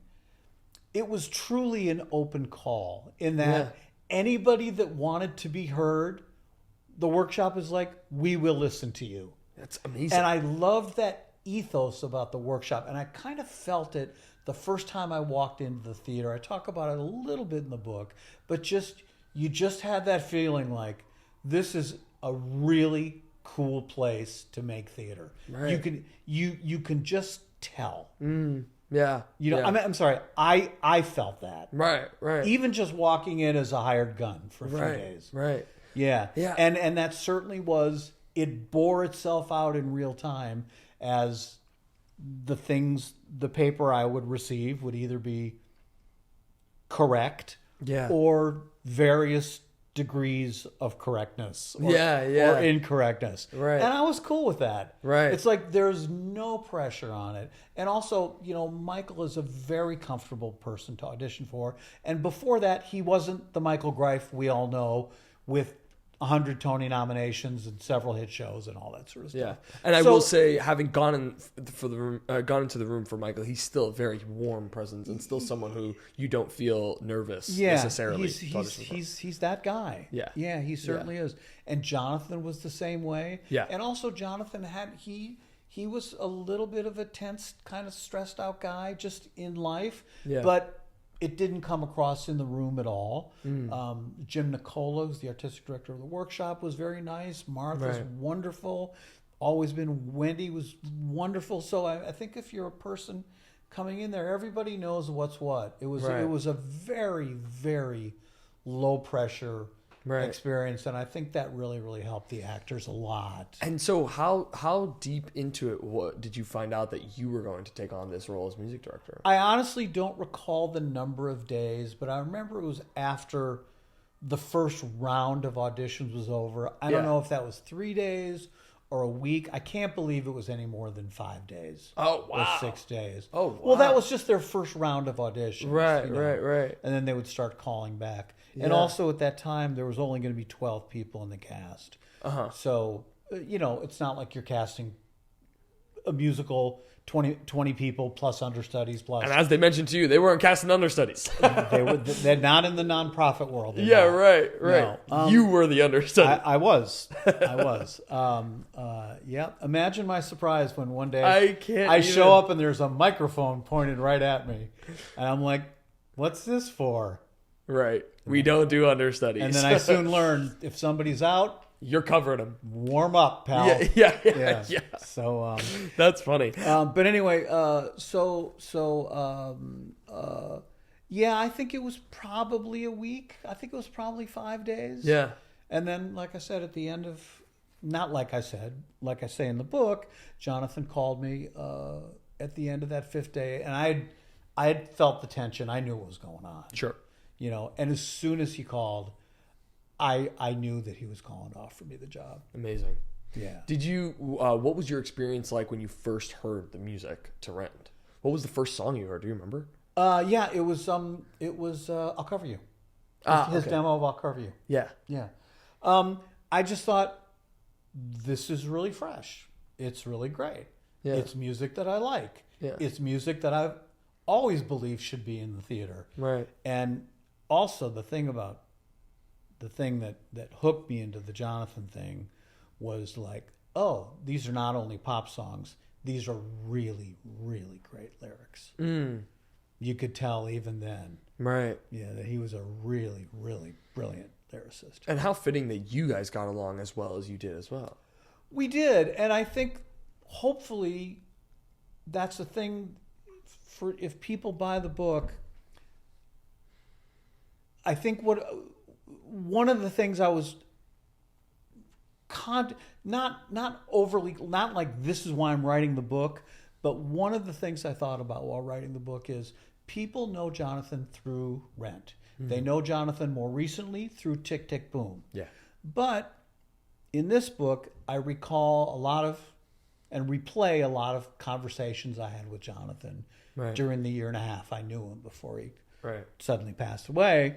And my hope is that people will actually get to know a little bit more about Jonathan, the person, Jonathan, the struggling artist, and that he went through the same stresses and anxiety and nervousness about it as performers go through, as musicians go through, as all young artists go through. Yeah.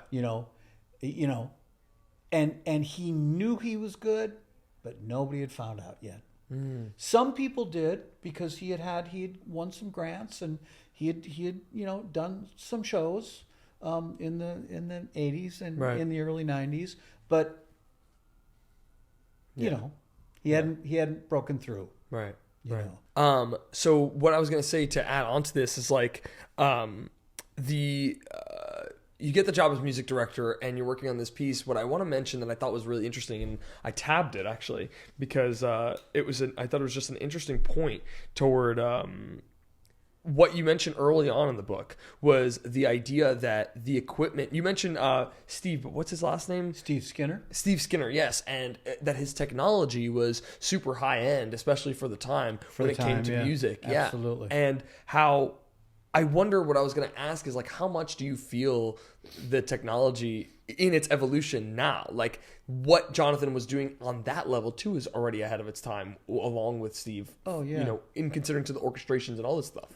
Yeah, I mean, well, first of all, it was Steve's work as a producer in his studio was built around rock and pop songs, right? And R&B tunes and all that stuff, right? So everything's sort of matched up in terms of that, and technology was finding its way into the musical theater at that time. I was subbing over at Tommy around that time, and they were using, they had those remember the little 5-inch floppies, Oh yeah, discs, yeah, sure. Because a lot of the gear was doing that. I was subbing at Cats. Yeah. The technology was creeping in over there to the keyboard sections. Right. So yeah, all of it was sort of beginning to happen, but the people, Steve had the first of what were called was the biggest, most fully realized version of what were called project studios, where a single person could do any number of projects in their own studio and generate record-worthy products out of Right, that. right. So so the quality of Jonathan's demos when he started working with Steve were really, really high end. But the level of performance hadn't reached that yet with a full orchestra. Yes, there were electronic drum machines, but not electronic drum kits. Right. Yes, there was synth bass, but there wasn't something that could really sound like a bass like you hear on so many records and so many rap records and all that stuff. Right. So the level just wasn't there yet. It Yeah. was in its earliest stages, and as what happens with all technology, it's really, really expensive before it starts getting cheaper. Right. So it just wasn't practical and all that stuff.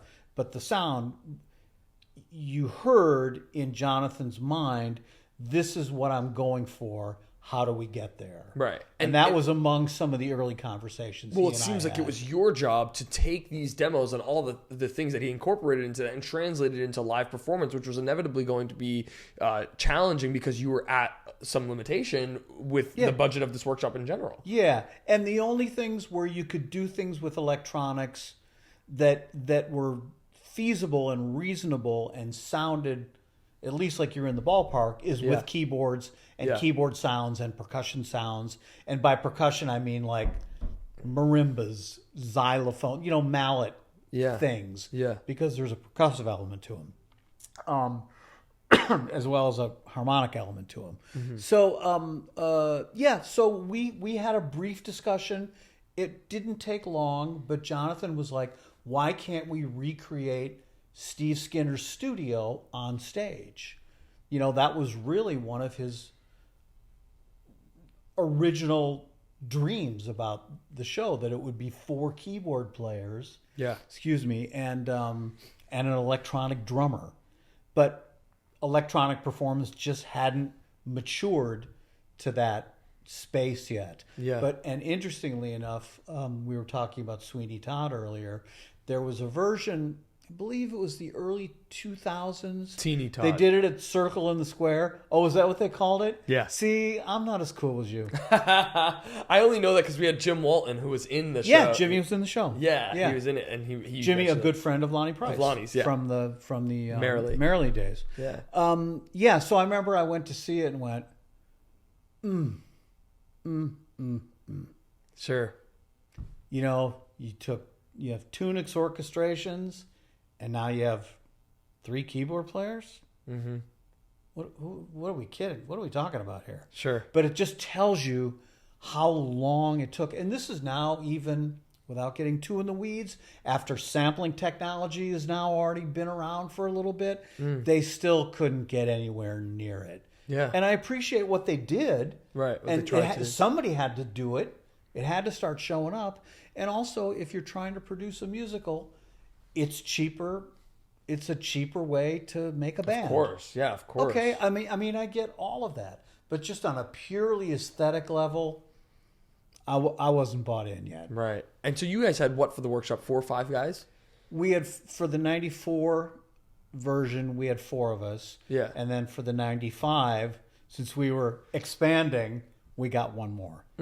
But that 1 more was great because it was someone who could play both keyboards and guitar. How do you decide something like that? Like what were... I just went, what am I going to get the most bang for my buck? Yeah.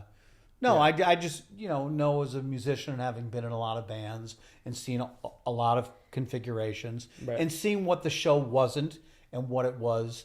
Like, we didn't need a horn section. I actually heard from a lot of sax player friends of mine say, you got room in the band for a reed player?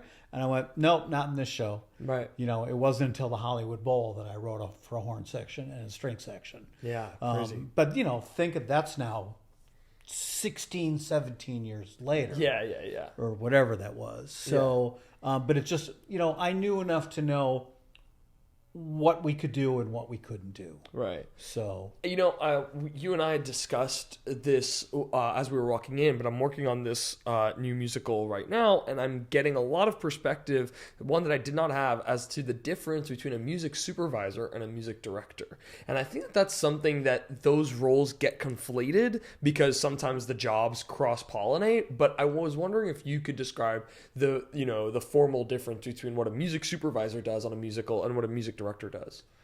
yeah, again, you're right. They do cross-pollinate a little bit. Yeah. Theoretically, the music supervisor position was created when shows started hatching a lot of tours, and they needed somebody who would go around to all these tours and check up on them. Something we're all very used to now, where, you know, the choreographer visits, you know, the three Wicked companies that are out, Right. or the three Hamilton companies. Right. Alex will go out and visit, you know, the Hamilton, whatever it is, whether it's around the world in the case of Right. Hamilton, and it became that way with us, or whatever. So the supervisor sort of becomes that, and they're the go-between between the music director and the director and the producers and the general management and all that. And in a way, it takes a little bit of the stress off the music director, because Lord knows they have enough to do just music directing the project. And also, the music supervisor is someone that's probably worked a little more closely with the composer. So they're a good conduit between the Liaison. composer and the music director. Yeah. Or liaison. Yeah. Liaison.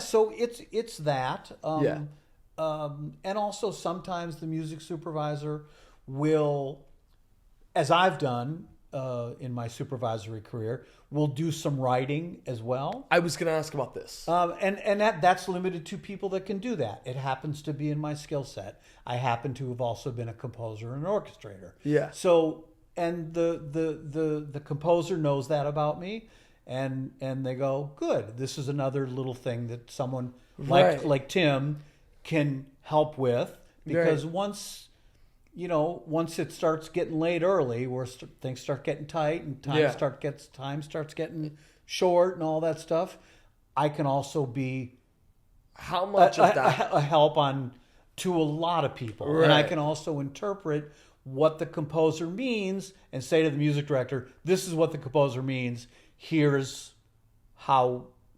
This is how I would implement it, having been in your shoes. Right. And the great thing is with music supervisors, before we all became music supervisors, we were all music directors. Right. And many of us were all in the pit, especially post 1996, when keyboard players and guitar players and drummers and bass players now started being prominently featured in pits. Right. So we've been on all steps of the ladder. Right. So How much of that happened in Rent, where you were rewriting or adjusting things? How flexible was Jonathan when it came to that?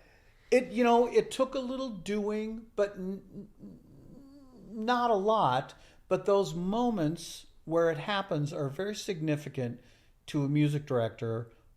I wasn't the music supervisor at the time, because we were just trying to put up our little show at the workshop. I was going to say there was no No, music supervisor. I was the music director in the keyboard program. Right. But then I started slowly throwing in some suggestions. Yeah. And the early suggestions I threw in worked. Yeah. Some I talked about Jonathan with beforehand. Some I would do in real time. I would say, Jonathan, you mind if I try this? And he was fine. And I'm sure if it wasn't his taste or what he liked, he would have said, you know what, Tim, let's try this. Yeah. Or let me take it home, I'll bring it in tomorrow. Right. But Jonathan's and my taste, really, we were so simpatico. Yeah. And that was another one of those unexpected but fantastic confluences Right. of us, Yeah. of Jonathan and I. Yeah, I think what I've learned, like what I mentioned to you, is like having been in the. It's amazing how I'm in the room for this thing right now, and I was reading your book. I got such a grander sense of the music aspect of things, especially in the early process, which is when all this stuff's got to be like finalized, so that we could get up on our feet, and so that you could start orchestrating things for the band and all this other stuff. It's definitely the most hectic time, it feels like, although your job feels pretty hectic throughout. It's a lot for everybody. Yeah. Everybody's got a lot of responsibility. Yeah. And it's also because we're all so adaptable. Everybody gets used to the amount of work. Yeah. Like, I know I'm used to the amount of work Yeah. someone in my position is required to do. Yeah. Yeah. You know, and especially, I mean, I started doing it early on. I was arranging and orchestrating and vocal arranging, long before Rent. Yeah. So I got used to this is what it is. And it also, for me, it made me very happy to be able to do such a variety of things. Yeah. I don't know if it's my ADHD. I have no idea. I'm kidding. Sure. Dr. Elbi. But so for me, it was great because it was never boring. Yeah. It was someone like, and I'll just point him out because he's such a mad scientist and a genius. Someone like Jason Robert Brown would go, here it all is, and would present it to the music director. Nothing for them to think about. All good. And for me, I liked, as a music director and as a music supervisor, being somebody that could do a number of things. Right. That I did prior to Rent, and once Rent came out, then I was sort of, the reason I would get called was because I could do all those things. Right. And I just personally enjoy that, and it's also great because it keeps all those skills humming. Keeps the muscle memory. You're speaking the language at a very fluent level there. No, but it keeps all your muscle memory at work. Yeah. I did the Bull Durham before it recently came to Paper Mill. I did it at the Alliance. Yeah, I was going to ask you about that. Back in 2015. And, and I had to write the Bowles music. I went, oh, good. And it was like a 6-piece horn section, rhythm section. It was great. Oh, it's great. I get to write Bowles for, like, the horn section. Yeah. And I made it, and I was thinking like Beatles Magical Mystery Tour. And I went, good. So that all of a sudden I got to flex that muscle again. Yeah. In a way that I hadn't in quite some time. I think that, so being constantly able to wear different hats, I viewed for me as a positive. Yeah, of course. And how valuable it was that yours and Jonathan's opinions gelled as much as they did, because I can only imagine what it's like to have to write, to have to adjust something and work on something and really put your, put in the work, and then for the composer to just kind of be like, hey, that's not gonna. But also two things. The byproduct of this were two great things. Yeah, Jonathan still had a lot of developing between the fall of 1994 and early winter of 1996 when he passed away. He still had a lot of work to do as a composer and as a lyricist. Mm-hmm. And the fact that I could do all these things, as we kind of found out through our first time together in 1994, it took a lot of onus and pressure off him. I'm sure. So I got to do more stuff that kept me interested. Right. Not that I wouldn't be interested in only teaching his music. Sure. That's not the case at all. But I got to, inflict my own taste and style on it. And Michael and I found a musical vocabulary together. And I was sort of tuned into the dramaturgy of what makes music and drama and how do they function together well, through the previous 10 years I had prior to Rent. So we developed our own language, and then Jonathan got to go off and do the thing that was pressure enough. Right. Because without Jonathan, there's nothing. Sure. So let's always remember, this all comes back to, if there's no Jonathan, there's no Rent. Of course. Yeah. So it had a great effect on so many levels, him being able to sort of pass that off to me. And how, I guess I was going to ask, what are the things that you hear in Rent? Or, we talked with AJ Shively about how sometimes he'll see a production of Bright Star and he'll be like, those four lines of dialogue were only added because we needed to have a quick change here, things like that. I'll let you finish your question. Well, I was just going to ask, how many times do you see a production of Rent or a part of one that you go like, oh gosh, this was just incidental music for something else, or, things like that? I think about that less Yeah. because I remember all of that. I Yeah. just went, oh yeah, I remember when I did that. I remember when I did that. I remember Yeah. when I did that. There are things in the book where I talk about things that changed in the show in real time, and there are a few reasons why they had to change. Yeah. We had to cut the original Benny intro from You'll See because it was the music from Bob Geldof's Live Aid. Benny used to come in singing, "Feed the world, let them know it's Christmas time. Hey, you bum, yeah, you, move over." You know, Oh. so we had to cut that because Bob Geldof got wind of it. This is all in the book, but I'll Yeah, tell you yeah, the yeah. story in real time.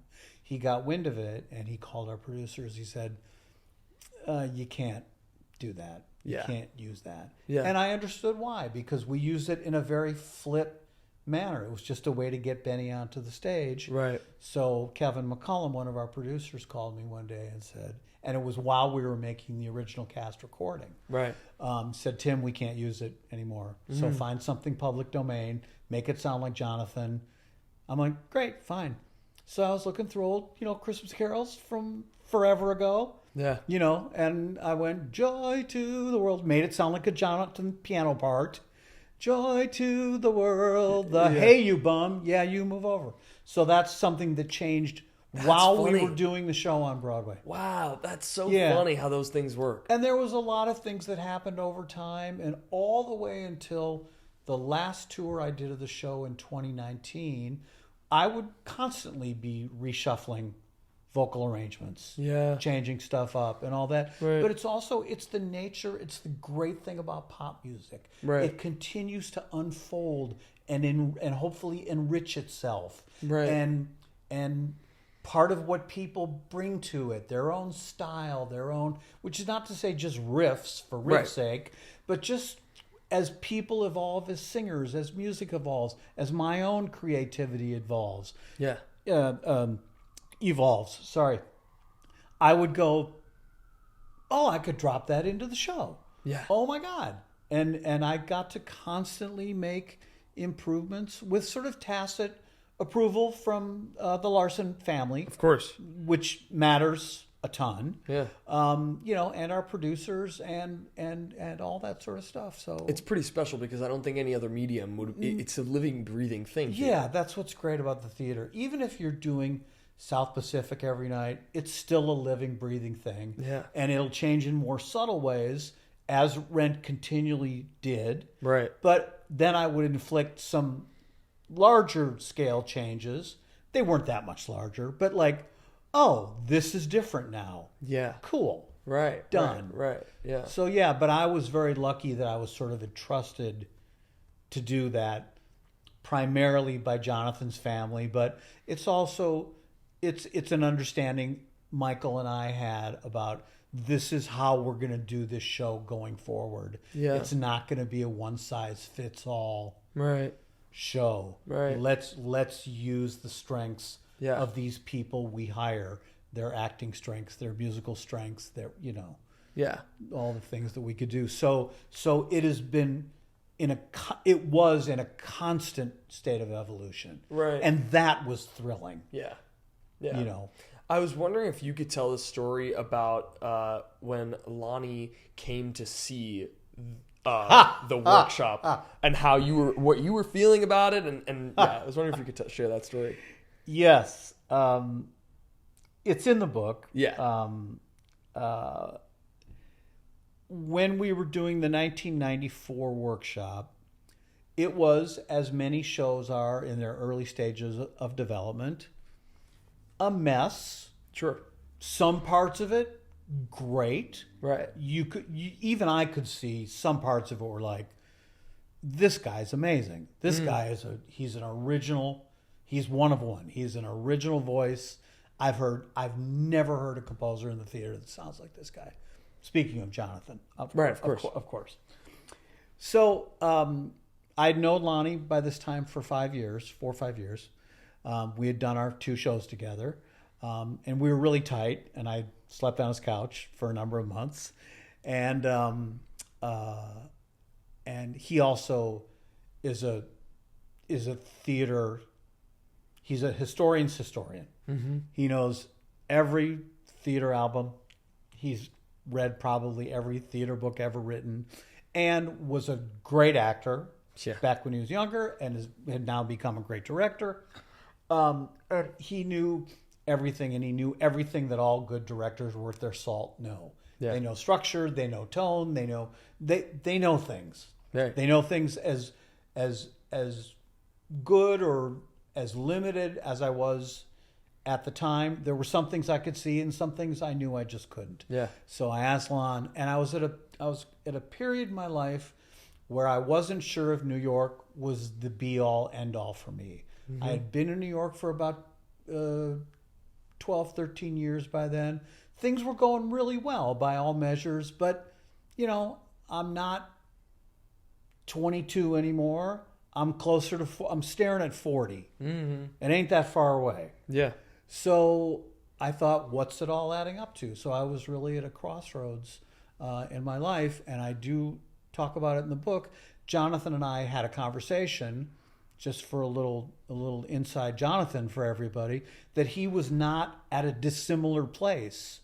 Like, he was getting grants and things, but what was it all adding up to? Right. And I think this version of this show he was writing was going to kind of be the one that maybe was a real determining factor into where his future would go.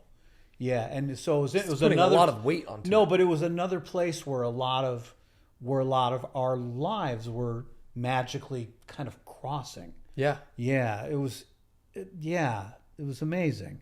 So back to your question, so I invited Lonnie down. Yeah.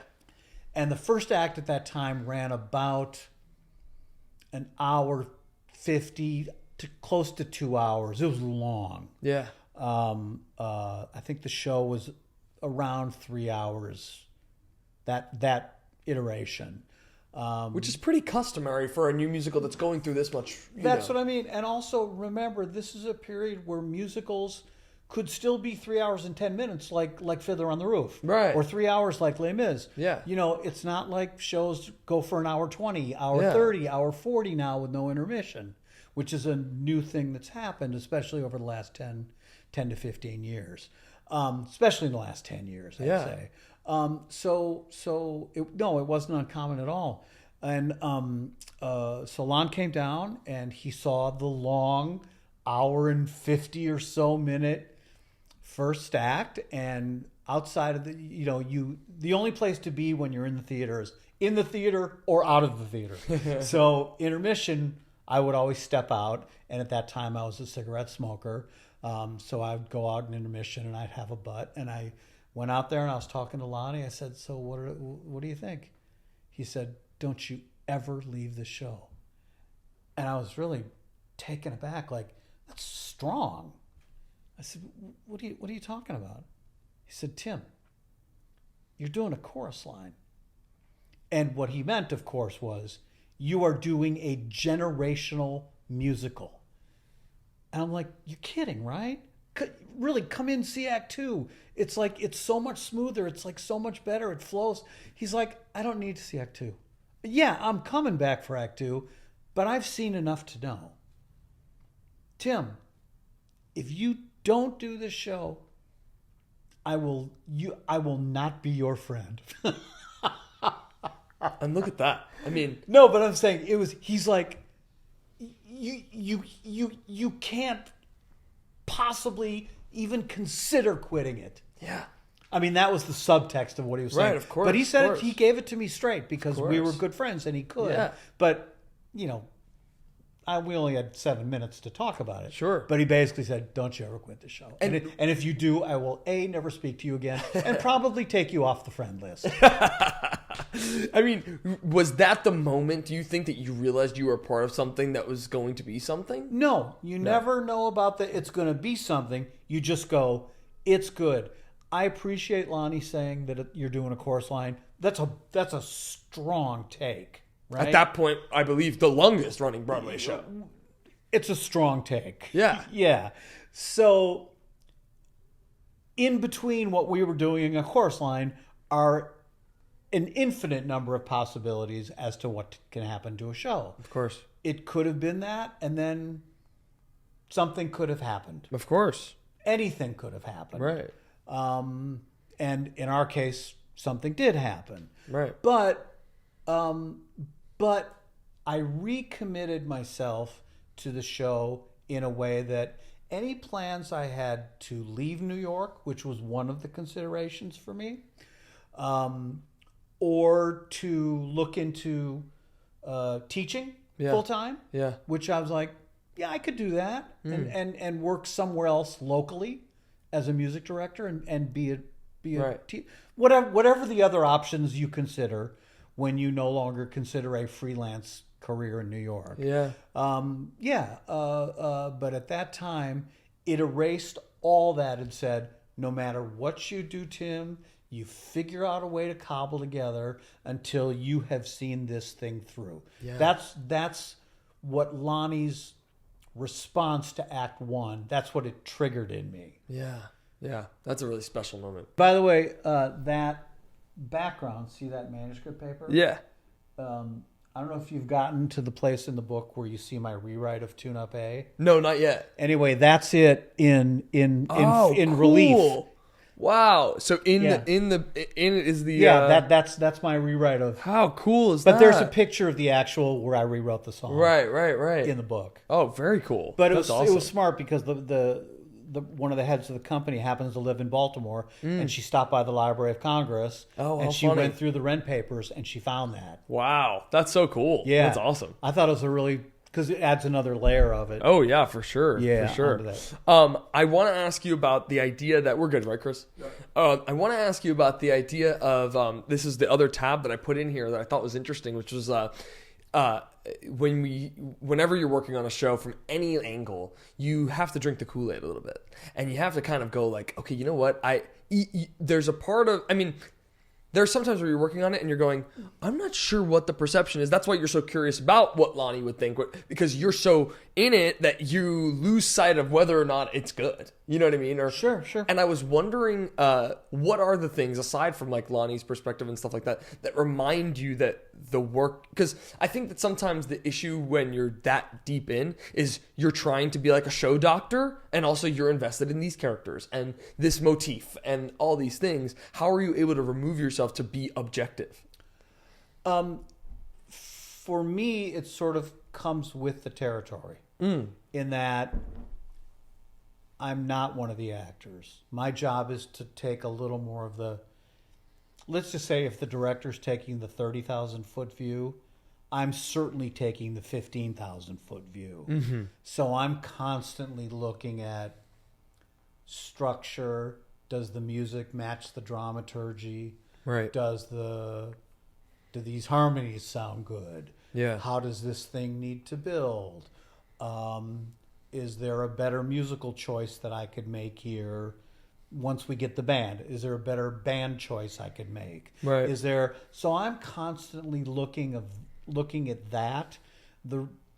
Getting back to the Lonnie question, the reason I asked him to come down was there was just such a volume of stuff, and we did it in such a short amount of time.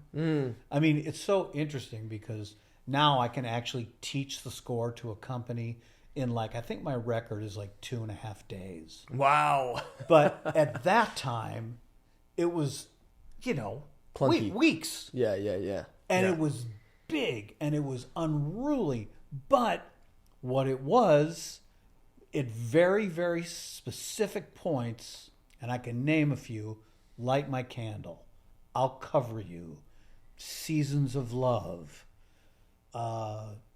in its own way, Santa Fe, parts of La Vie Boheme, big parts of La Vie Boheme. There were a lot of stuff you just go, undeniably, this is great. Right. I just couldn't see the full breadth of it, but my focus is always on the big picture. Mm-hmm. How do you... So the thing that I got down to last was, after I play the stuff that I have to play, that is Jonathan's piano playing that I have to cop note for note, there's all this extra piano playing that needs to be in there. That's like the last thing on my agenda. I see. Because I'm looking at all the other stuff. I'm looking at the band. I'm listening to the band. I'm listening to the cast. All that sort of stuff. With numbers like that, like Seasons of Love and Lovey Bohem in particular, what about things that need to be cut or truncated, or things like how are you able to identify those moments and part with them? Well, we figure it out in real time. I mean, sometimes, most of the time, as you'll read in the book, Michael, another structural genius as a director. Maybe it was his needs, or maybe he knew something that I didn't, which I bring up a time or two in the book. We're like, ooh, he saw something that I didn't see, and he saw it in a different way, but now I understand why he saw it that way. So sometimes it was out of necessity. Sometimes it was out of... Sometimes it's a show, it's not about how long it is, but it's, are we ahead of the audience? Got to stay on top of the audience. Got to stay ahead of them. Yeah. And that was the whole reason for me rewriting Tune Up, was the audience was ahead of us 10 seconds into the show. Right. So we had to trim a couple of beats here, trim some beats there. We can't let the audience get ahead of us. Yeah. They can't sit there and wait for 3 beats while we're waiting for the next line. Yeah. For instance. Right. So there's any number of reasons why you would cut or trim or all that, but it's just to get the thing lean and mean and fast and loose. Mm-hmm. Yeah. I've heard a lot of people say this when it comes to new musicals, and I used to think this too, but I don't know how much I feel this way anymore. The value of a catchy song, the value of a song that you go, like, when you listen to a new score, you listen to these demos from Jonathan, and you go, well, I can walk away humming that song. What is the value in that, do you think? Look, pick your song. Everybody's got their favorites. Mm-hmm. But there are certain songs that just, when Stevie Wonder hears Seasons of Love and says, I want to record it, that's one of those songs. Wow. You know what I mean? And by the way, I'll mention my sincere hope is that people read the Stevie Wonder chapter about when he came in to record Seasons of Love that I alone got to be present for. Yeah. And it was mind-blowing, doesn't begin to describe what it was. But I hope they read that chapter and they go back to the original CD and they listen to Stevie's version. Because they're going to hear it in a whole different way. Oh, really? Yeah. Wow. That's interesting. I get into very, very granular detail. Not in the weeds, my hair hurts, my eyes are rolling in the back of my head. But just like what he did and how he did it and how incredibly beautifully artistic and inspiring and spontaneous and magical it was. Right. But I get into like what he did and kind of why he did it and how he did it and all that sort of stuff. What was of interest to him in his rendition? Like, what was of most interest? The same thing. He approaches the song the way great theater writers and singers approach a song. He understood the song's meaning. He knew what it was. He knew the world. Right. He even there's a if you remember the Stevie version at all, he sang at the end of the thing in the out choruses. He sang, and Jonathan wrote it, and we're singing about it. Jonathan wrote about it, and we're singing about it. Yeah. I'm not going to sit here and imitate Stevie Wonder, but I mean the fact he was tapped in. Mm-hmm. He had done his homework. He had done his research. Wow. He knew the ethos of the song. He got it all. Yeah. So he had dug into the song just like you, Elbi, would for any audition you're going to do. Yeah. You're gonna get in. You're gonna find out about that song. You're gonna know what your point of view is, what your motivation is, what your wonder is, what all that. Stevie did the same thing. Oh, what's your wonder is? Stevie Wonder. There you go. He was as invested in it as you ever could have dreamt. Gosh. It's like some people would come in and go, now what is this? Now what is this? No. He was all in, man. Yeah. That's awesome. from that That's long before he walked into the room. Yeah. Yeah. It was the most gratifying, inspiring 3 hours of my musical life. Wow. Crazy. Yeah, that is Like crazy. beyond anything I ever could have dreamt of. Wow. Yeah. That's unbelievable. It's like, man, I ain't flown that close to the sun ever. Yeah, it was that. That's awesome. Yeah, That's it was awesome. awesome. Yeah. It's still awesome. Yeah. You know, Yeah. it's 30 years later. It's still awesome. Yeah. So I want to ask you about briefly, because I want people to read it in the book, but I want to ask you about the transition to going to Broadway. Sure, of and course. how you guys found out about how the show was going to move to Broadway. sorry, I'm still getting over the tears from the Stevie Wonder. You know, rightfully so. Yeah. It's so interesting. I'll say this referring to my tears. Jonathan's passing and Stevie Wonder and that wonderful, beautiful original cast. Sometimes it feels like it was 30 years ago. Sometimes it feels like it was last week. Wow. It was that. It was all that. Yeah. Yeah. And good for you for being able to be so present in that experience that you're able to remember it that Well, way. and also, and the other thing is, good thing that I'm now so far removed from it that I have enough bandwidth and perspective to write about it. Yeah. You know, Yeah. as a grown up. You know, Right. Of course. So, yeah, because I couldn't have written it even 10 years ago. Yeah. I couldn't have. Right. Right. Yeah. Gosh. But so, I'm sorry. So let's get back to No, just how the show transitioned to Broadway and how you guys found out. the show was gaining momentum as we were in previews, and you know, and obviously after we opened and we got that amazing review from Ben Brantley, who was the lead critic of the New York Times, and we got a lot of other great reviews. Yeah.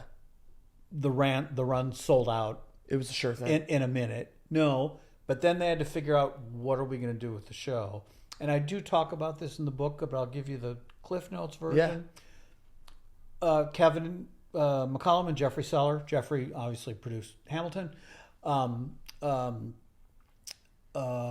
You know, they get together and they figure out, like, what are we going to do with this? And I think part of the thing was, would a show like ours be transferable?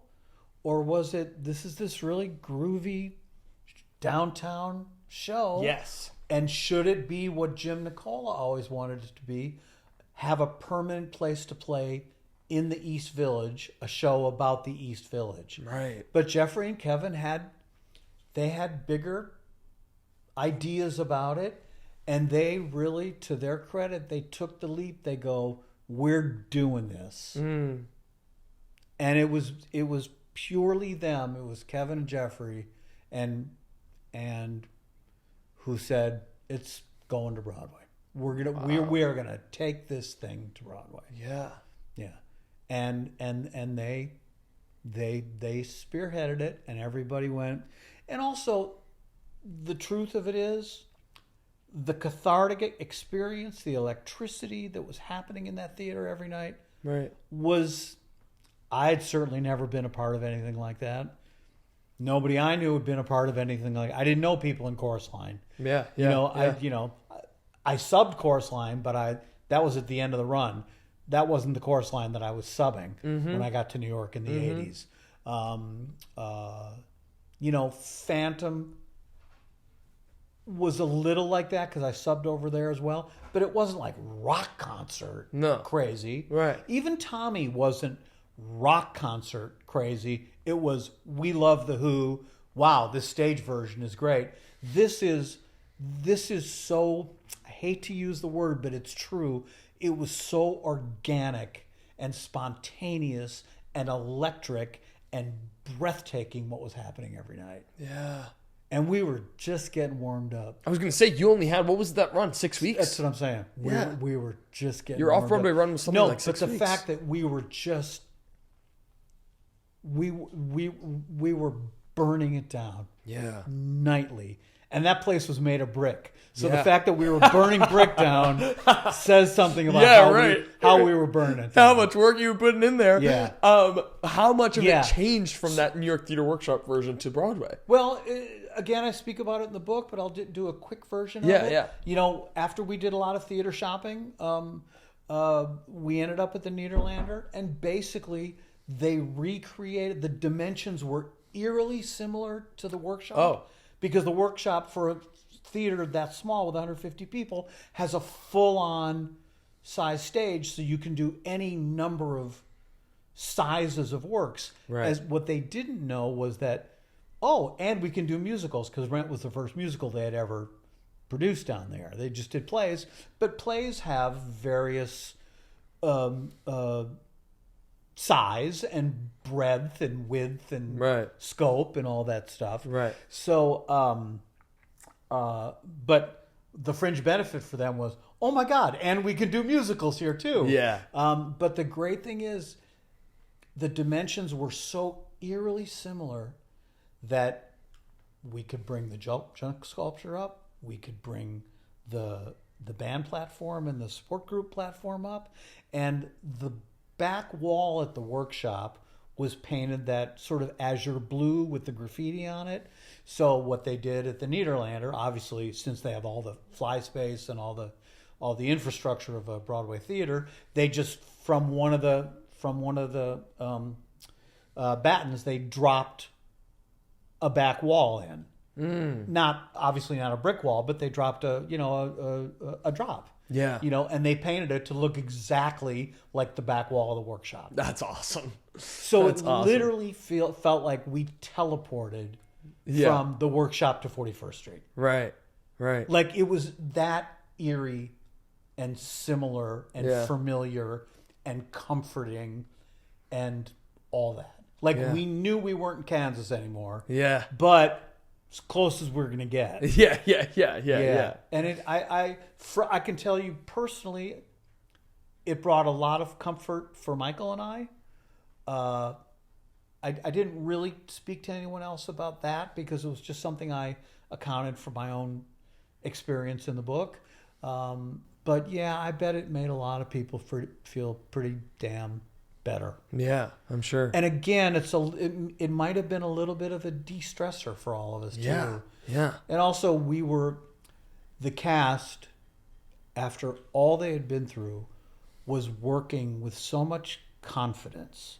I don't know if you've been in a show where you can feel like we are a confident cast working confidently. Right. And they were. Yeah. Yeah, that's pretty So special. I think when they came up, whatever nerves they might have had, and I'm sure we all did, and we wanted it to succeed not only for ourselves because of this thing we'd worked so hard, Of course. but we really wanted it to succeed for Jonathan. Yeah. We really, And I think we did.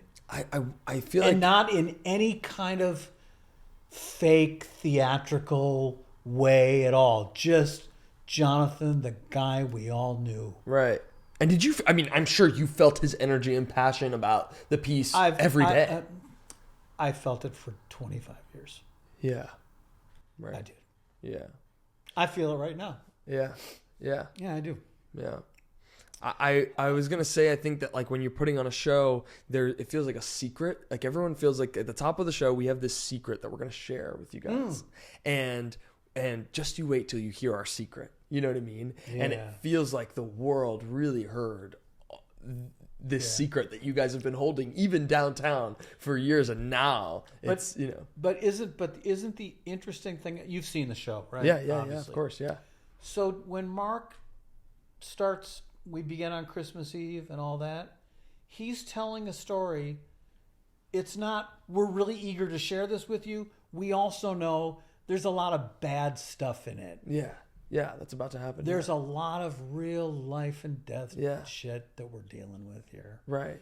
There's a lot of things that are happening to a lot of the people you're going to meet. And yes, we are eager to share it, and we are happy to share it with you, but it comes with consequences that we here as performers know about. Yeah.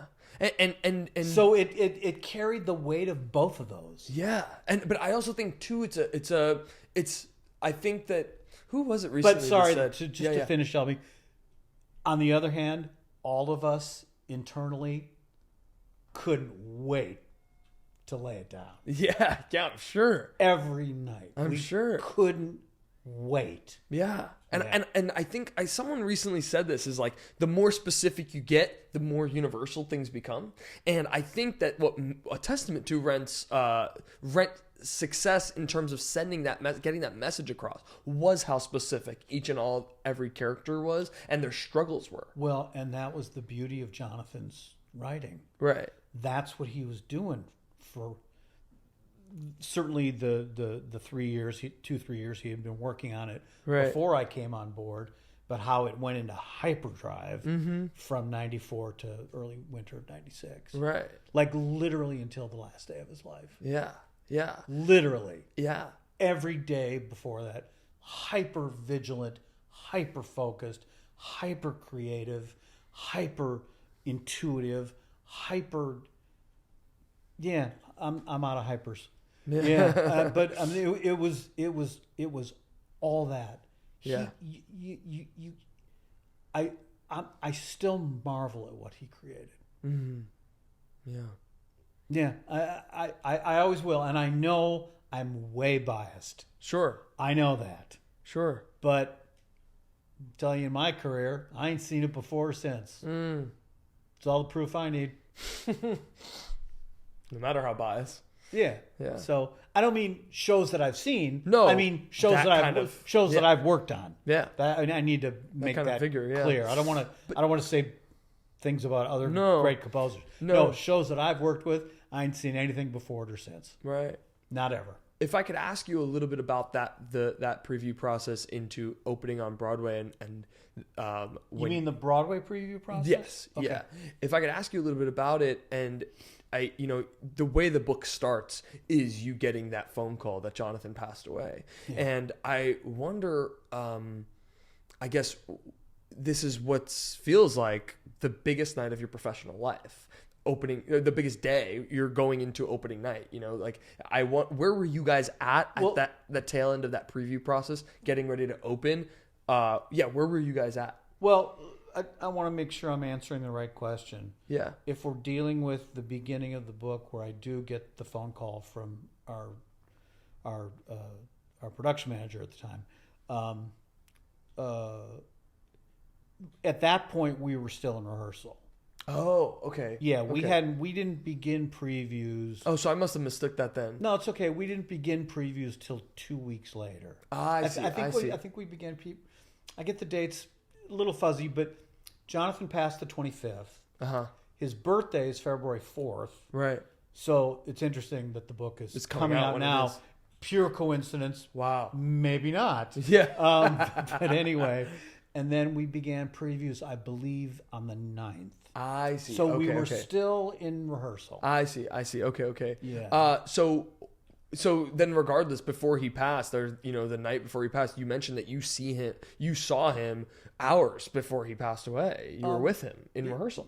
Yeah, we, as I say in the book, we did notes after we had done our final rehearsal, and Jonathan was finishing up an interview in the lobby of the workshop, and we were doing production notes. Jonathan came in and had a few of his own notes, and it was just, I looked at my watch, it was 12:40, and it was just, all right, man, see you later, have a good night, see you tomorrow. Right. That was it. It was the last time I saw him. And where were you guys at in the process of the show? We were still working on it. We still didn't have an opening that Michael in particular didn't feel good about. Really? Jonathan was fine enough with it, but I'm sure he and Michael had conversations about addressing it. But he had written everything else. We didn't come up with the opening till after Jonathan had passed. Wow, I didn't realize that. Yeah, it's in the book. It's I'll leave it for Yeah, of people who course. want to read it. But it happened in a meeting in Jim Nicola's office. I see. Well, the following Monday morning. right. Yeah. Well, like, I mean, it just feels like such an earth-shattering event in the middle of this process. It was. Yeah. Yeah. How do you move on from that? What do you guys do? I think you take the first body blows emotionally. Of course. I took them particularly hard. Yeah. Well, I've cried twice in this interview. No, but I don't mean to make you cry. No, but you get a sense of what kind of person I am and how invested I was emotionally in that show by that time, and also in Jonathan's and my budding friendship and relationship. And it's not always the truth between a music director and the composer. It's also a marriage of professionalism and timing and convenience and all that. But we were becoming more than that. Yeah. I don't want to claim any of the space that his really, really tight circle of friends had. That's something that just time and tide can cement. Yeah. It wasn't that. Yeah. But it wasn't your standard, I'm working under this composer doing his or her show. Right. It was More beyond that. Yeah. Yeah. So how you do it is you take the body blows, you wake up and you shake it off, and then you go, well, clock's ticking, let's go. Yeah. And we did. And how long was it after that you guys got back to work? Next day, we had to. The next day. We had to. Wow. Yeah, of course. Well, because as far as Jim Nicola was concerned, he still had a show to produce. Of course. And until we were told otherwise, we're still producing the show. Gosh. I do say in the book, I'll give this away, it's not too much. If the family had ever said, pull the plug, we would have. Yeah. Of course. Yeah. But they didn't. They wanted it to go on. They knew Jonathan wanted to go on. His friends knew he wanted it to go on. We were very sure that he wanted it to go on. Yeah. So we went, let's go. Yeah. What was I going to ask? So we got right to it. The next day, what we had to do first was figure out what we were going to do on Thursday. Yeah. Because he passed away between 3 and 3:30 a.m. Thursday morning. So we had to figure out what was the Thursday plan. We figured that out, and then we got to work Friday. So Thursday was its own day where we spent most of the day just being together. And his friends came down to the theater, and it was that. So we could all just be together and just be together and experience where we all were. Yeah. And then we went, okay, what are we going to do that night? Because it was supposed to be a first preview, but instead it wasn't. So we recast it as just we'll do a concert performance of it. But it turned to something quite a bit more than that. And I'll just leave it at that for the readers. Yeah. Because it was one of those nights. It should never happen in the theater again. But it can't ever happen in the theater again because of the confluence of circumstances. Right. Of course. Yeah. I want to ask you now. You guys are you're at the preview process. This is such a big moment in the show's history. And did you feel the energy of people coming to see it? What was the energy more like people had heard about this thing and along with the events that just happened? I guess I should ask, how much publicity did you guys get having this being in the news? Oddly enough, it wasn't as big a news as you would have thought because at that time we were still an unknown musical running in a nonprofit theater in the village. Yeah. We hadn't started previews yet. People had seen the show the year before, and there was a little bit of enthusiasm. The people that were in the know knew something good was happening down there. Yeah. They didn't really know what it was. Okay. So it wasn't until we started previews and the word of mouth started spreading. And I think we would both be naive enough. No, we would both be naive if we didn't think there were people coming because they heard about this really great work and Right. the word started spreading, and there were other people coming to go, well, and this is me being my most cynical self, but it's reality. Were people just coming down to see if all the incredibly positive things people were saying about this show were really because the show was that good, or because the composer had died? And this was like a great story. Right. I mean, let's not be naive, and let's also believe that people could have that kind of cynicism, or bring that cynicism. Well, unfortunately, that's why I theater. asked a question like that, because Yeah. when something like that happens, there's a different type of So the short answer is both things were true. right. I don't know to what degree. Yeah. But what I can tell you is the proof was in the work. Yeah. As soon as the work started presenting itself as, you see how good this is. We clear now? Are we all getting clearer on this? And I'm sure that happens No. pretty early on too in the show. No. It took a while to shift. Obviously, once we opened, Yeah. even then there were still some cynics out there, Yeah. but they were now in much fewer numbers than that first preview. Yeah. The yeah. first week of previews. Right. You Right. know. So on Broadway, when the show was on Broadway, did you feel the energy of did you still feel that majority of your audience, and this is just the truth, obviously, that the majority of your audience were newer to the show, right? But was it a very quick takeoff, or did it take some time to? Well, we had built now a lot of momentum because now we've been at the workshop for 6 weeks. Right. So everybody knows about it. Yeah. And also there's a lot of people who hear about things, and the story's probably getting around in more media circles. It's tricky because I was in the eye of the hurricane. I had so much work to do. Right. I wasn't aware of so much that was swirling around me, but it was getting out there. And yeah, by the time we started previews at the Nederlander, it was rock concert crazy every night. Yeah. I mean, people were ready to roll. Yeah. Yeah. That's awesome. It was electric Right. from the jump. Yeah. And Yep. you guys went all throughout. So you guys opened. When did you guys open on Broadway? April 29th, 1996. And so you were opening during one of the. I mean, that's the hottest time of the Broadway season. Well, yeah, and that's why Kevin and Jeffrey they said, we are going to Broadway, because they didn't want to wait till next season. Yeah. They didn't want to wait for it to die down. And to their credit, they're like, whatever we have to do, we will. And they got in the front of that train. We go, here we go, people. Mm-hmm. We're rolling. And they had a bodacious plan. Yeah. And it was smart business, and it was good for momentum, and it was good for all of us too. Right. Like, whatever happened to the show, we still didn't know. I remember doing an interview with Playbill. I think it was June. I think for the June version. Yeah. And I remember even saying in that interview, I don't know what's going to happen. I don't know if we're going to burn out by July. I have no idea.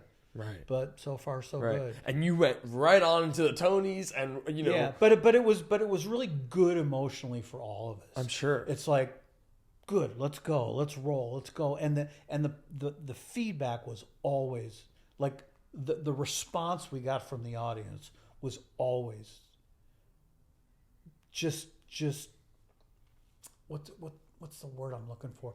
It was always it was so encouraging. It was so loving. It was so supportive. It was so keep going, keep going, keep going, keep going. Not just because this is the hottest ticket in town. Not it's because this really cool show from downtown. Not it's also about this confluence of events that if you wrote a movie about it, nobody would believe it. Yeah. They were just you could feel them saying to us, keep going. Yeah. Keep going every night. That's awesome. Every matinee. That's so awesome. It was unreal. Yeah. Did you feel a pressure, a nervousness? Not at all. Because of that. Not at all. Right. We were all so from 8 to 10:30, from 2 to 4:30, whatever matinee or evening show we were doing. We were all so in the moment. Everyone on that stage. Right. it was crazy, the intense level of concentration and focus Yeah. that was happening. Right. Right. Yeah. Insane. Yeah. Yeah. Yeah, and it went for months. And you got to remember, not a single cast member subbed out till July. Wow. So now think about this. We've been rehearsing since December, and nobody called out until the following July. 6 months later. Yeah. Even more. Wow. Yeah. That's amazing. And even when that person called out, I talk about it in the book, won't tell you who it was, doesn't matter.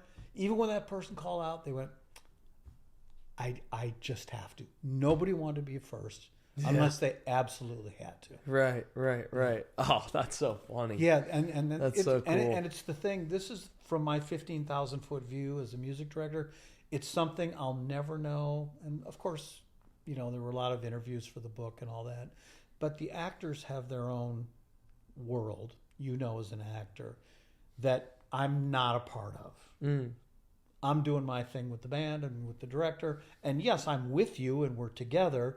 But in terms of It's a different camaraderie. who hangs out together, I'll never forget one night after the show, there was this horrible dive bar when we were downtown on 4th Street and Bowery. And it was after rehearsal. I think it was after a week of rehearsals. And the cast used to go there and hang out. And it was like a dive. Tables, dirty glasses, cheap whiskey, get high on the way over there, if you know what I'm saying. Sure. And go in and just have that experience. There were rarely more than 8 people there. It was that time when, the Bowery wasn't like it was today. Yeah. It's the 90s. Yeah. So I'll never forget, I haven't thought about this in forever, but Daphne said to me one night, "Hey, Tim, why don't you come join us?" I went, "Okay, sure." And I went there and we sat down, we had a couple of shots or whatever. And I knew in my mind, I went, this isn't my place. Oh, interesting. This is their place. That's interesting. This isn't where I belong. Wow. And I respect that. Yeah. And so everything I'm telling you about that I went through, and what I'm hopeful for, is that all of these actors, because there hasn't been a lot of stuff written about Rent. Yeah. Obviously, in Jeffrey Seller's book, he devotes a portion of it to it. But I hope a lot of these actors will tell their story somehow, some way. Right. Because that perspective, Anthony did it, obviously, in his Yes, book and his Without You. and his show. And his one-man show of the same name. But not all the things we've been talking about, not what that was. Mm-hmm. Mm-hmm. And they had their own And world. It's interesting because I will say, to the point of the book, like the book, and this is to your point in general, this is very much your unique perspective and take on the events that happened, and also just like the way this experience was and what it means to you, Yeah. And to your credit, it feels that way. And I told you that before we started recording, is like, it feels like I'm being told the story. And I felt like even though we had just met for the first time today, like I was already reading so much about you over the course of the last week that I had known you in some other capacity, right. because it does feel, your voice in it feels very prevalent. It's very much loud. Well, I hope it's not too loud and annoying and they still like me. I don't know. But I will say this about that cast. Even though they were them, and they're not a monolith, they were all these really incredibly interesting, unique people who formed this incredibly original, often imitated, never replicated cast that was so emotionally resilient and so professional and so dedicated to one another and so able to see beyond and be so generous and appreciative and respectful of Jonathan and his family, right. and all of that.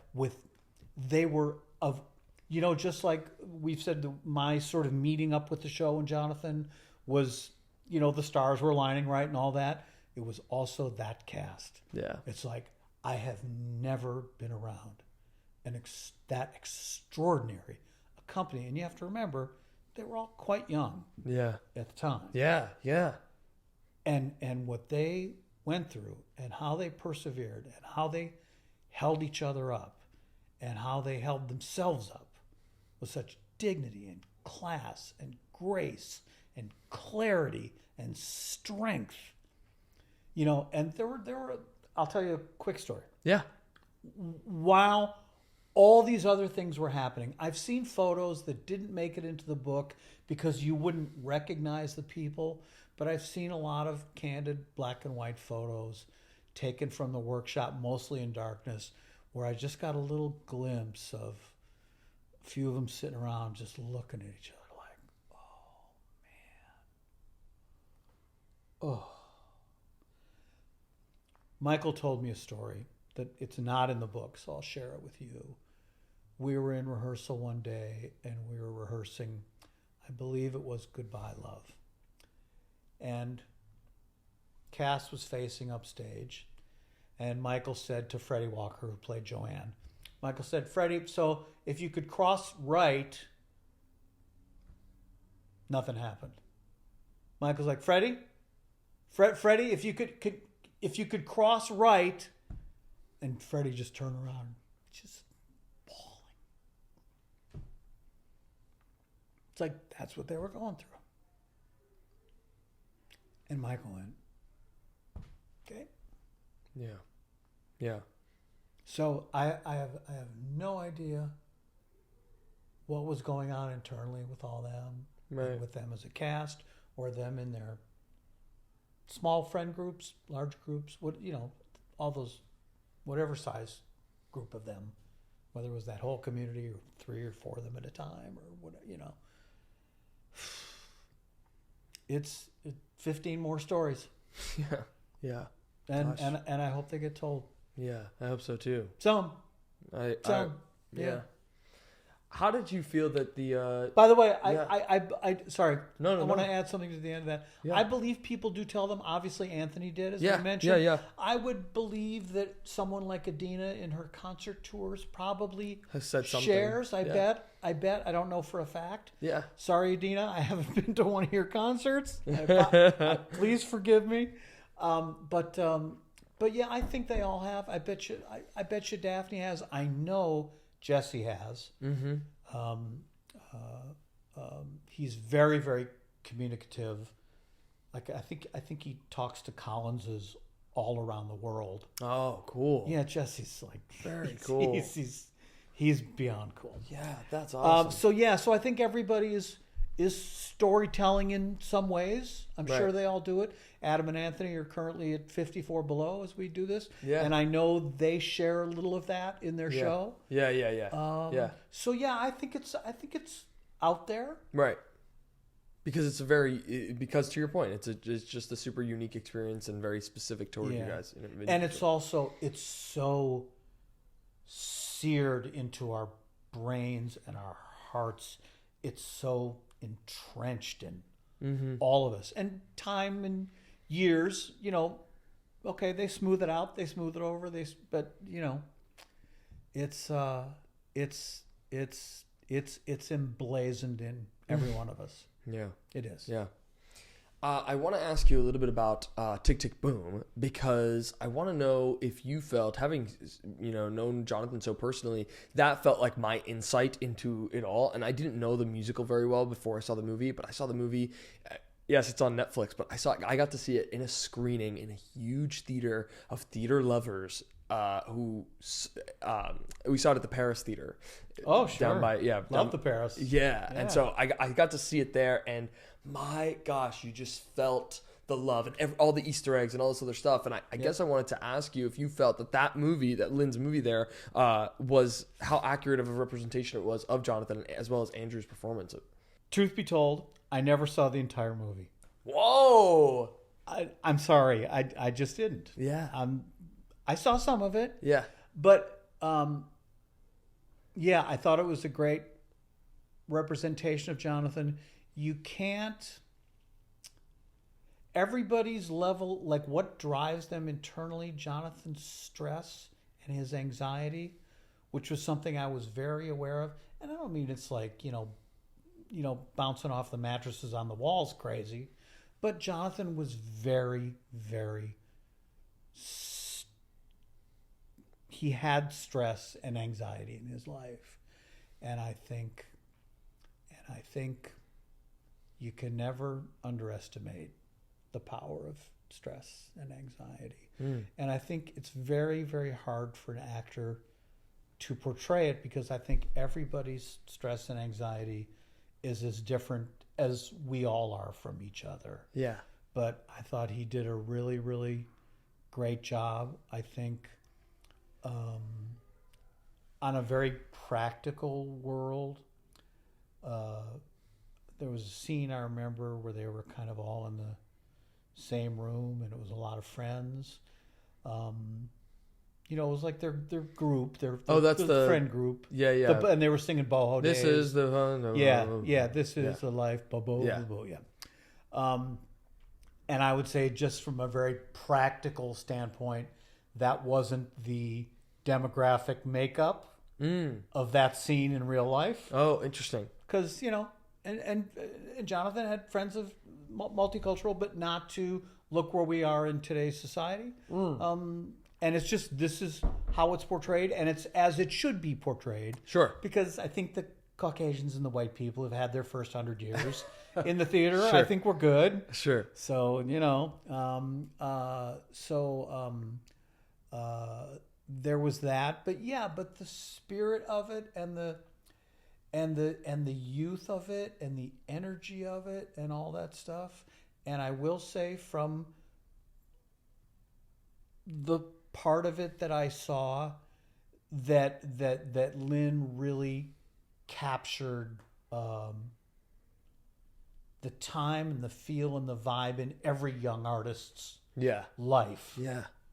Where we're all going through whatever the conflict of the day is, or the larger struggle of the year is. Right. I thought he did a really good job, and I will honestly tell you, I believe it's the best portrayal of Jonathan's work in other media. Oh, yeah, okay, yeah, sure. I thought that was Lynn's brilliance. Yeah, I thought so too. And then when I got to know the show after, I was like, oh, this is so different, and I didn't even realize the way that he expanded upon it. I thought that movie means a lot to me, and I thought that he handled that really well, and I thought Andrew was just I agree, and I thought Lynn appropriated it for film in a beautifully scaled way. Yeah. I want to ask you just a little bit about the Rent film and about the Rent at the Hollywood Bowl, which Neil Patrick Harris mentions in your Which book. Rent film? Because now there's two. Oh, yeah, there's the filmed version with Renee Elise Goldsberry and Will Chase. That's the Radical Media one. Right. As opposed to the Chris Columbus Right. one. Good. And we can talk about them all. I mean, I don't care. For your audience, we should all know that there are two Rent movies and both available. Yes.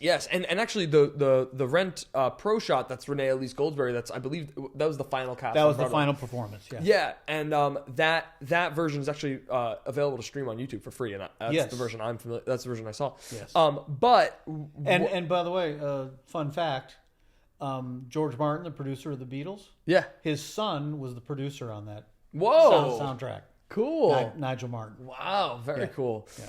I want to ask you about how you took Rent, the version that you guys had, finally solidified, and how you took it and then pivoted it and shifted it to these mediums, particularly the Chris Columbus movie, because what I always say is luckily Rent has this other version that we just mentioned, so it's not necessarily as applicable here. But if I look at something like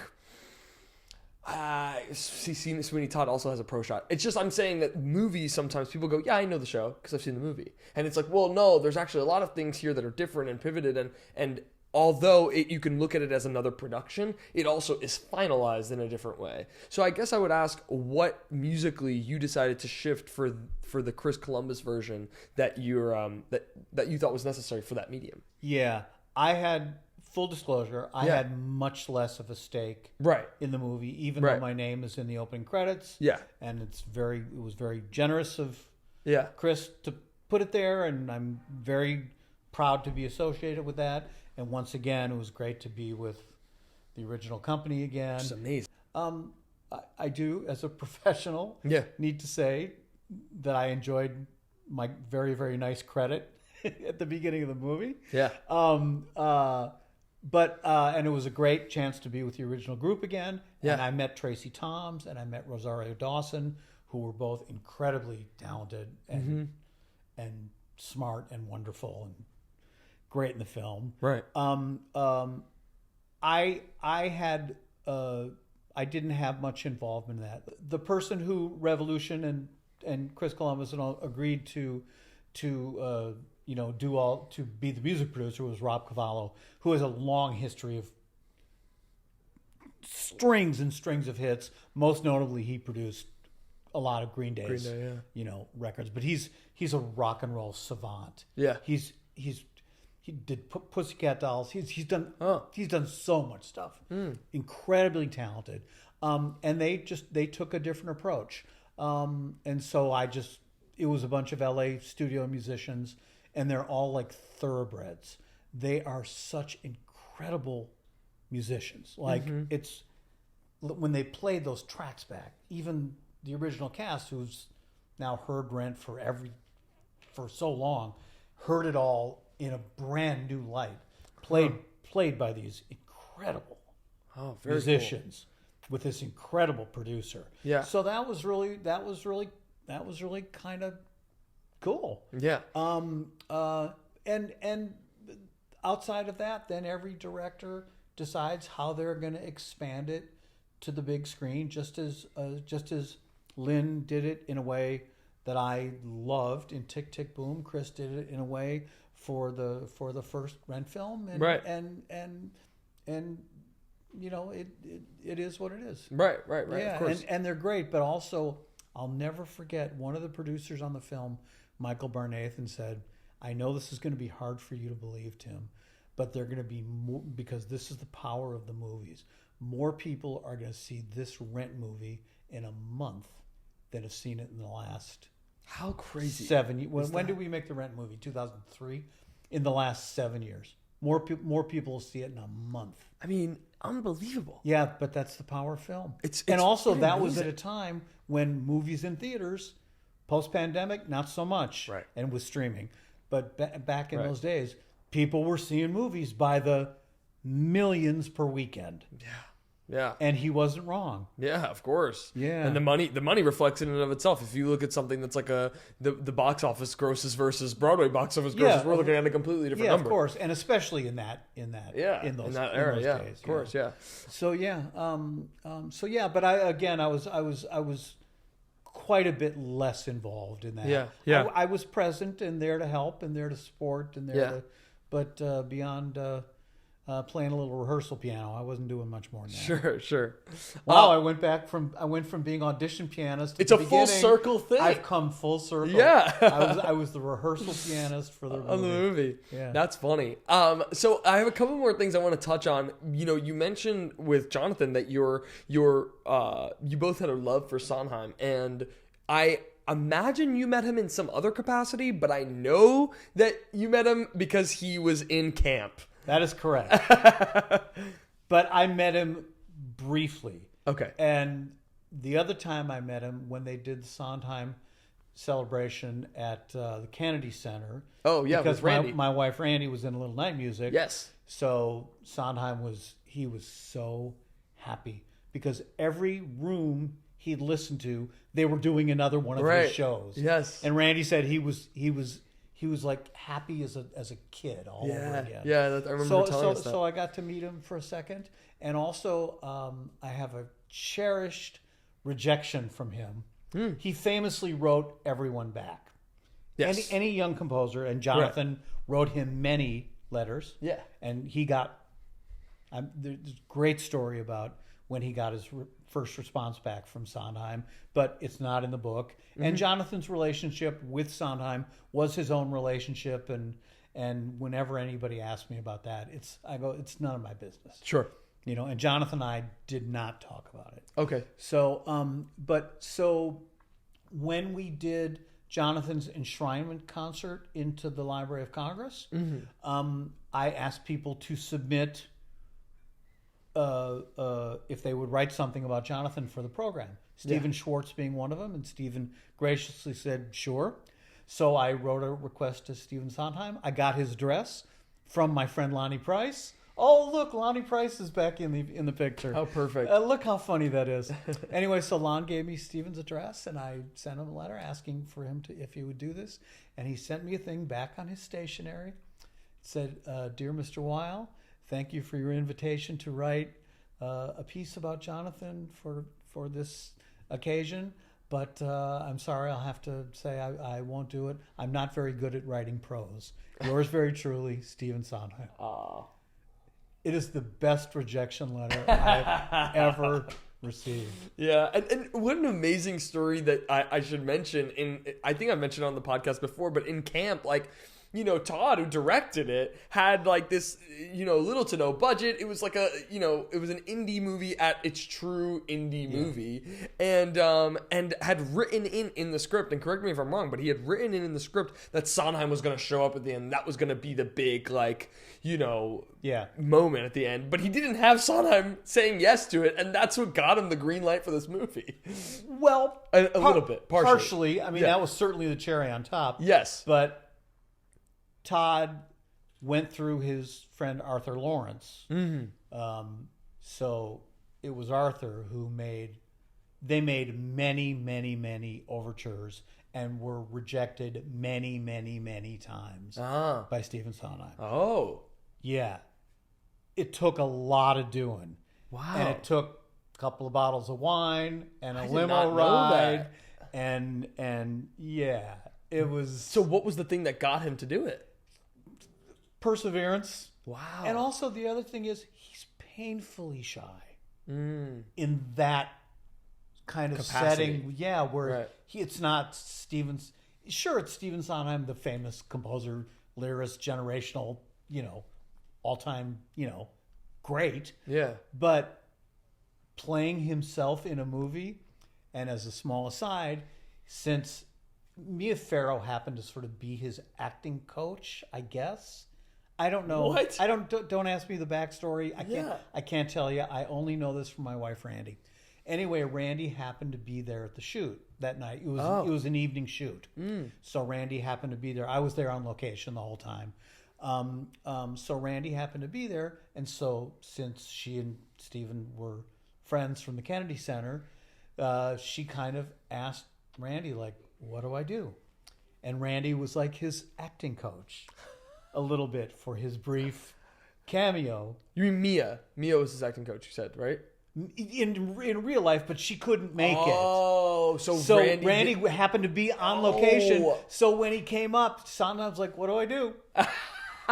Wow, that's funny. And Randy kind of... I did not know that. Yeah, that's hysterical. Yeah. Oh my gosh. I'm surprised she didn't bring it up. No, when you that's guys talked funny about it. though. Yeah, but it was really great. And she wasn't there the whole time, but she just happened to be there those few nights when he was there. Wow. Because he was there, did the shooting, stayed overnight, gone the next morning. Yeah, gotcha. And he slept in a bunk bed, right? He slept in at the camp, I believe. There were a lot of quarters.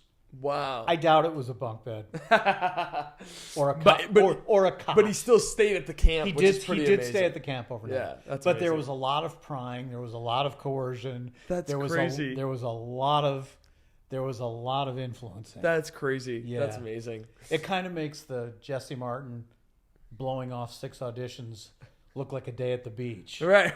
Yeah, right. a little bit. I have to ask you, just going back for a moment, is like with Rent.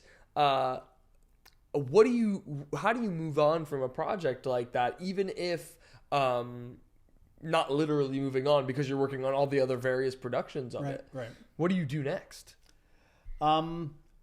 It's for the reader to find out. Yes. Okay. Yes. At the end of the book, because a lot of what happened was I got too close to it, and we had a little bit of a breakup period. Interesting.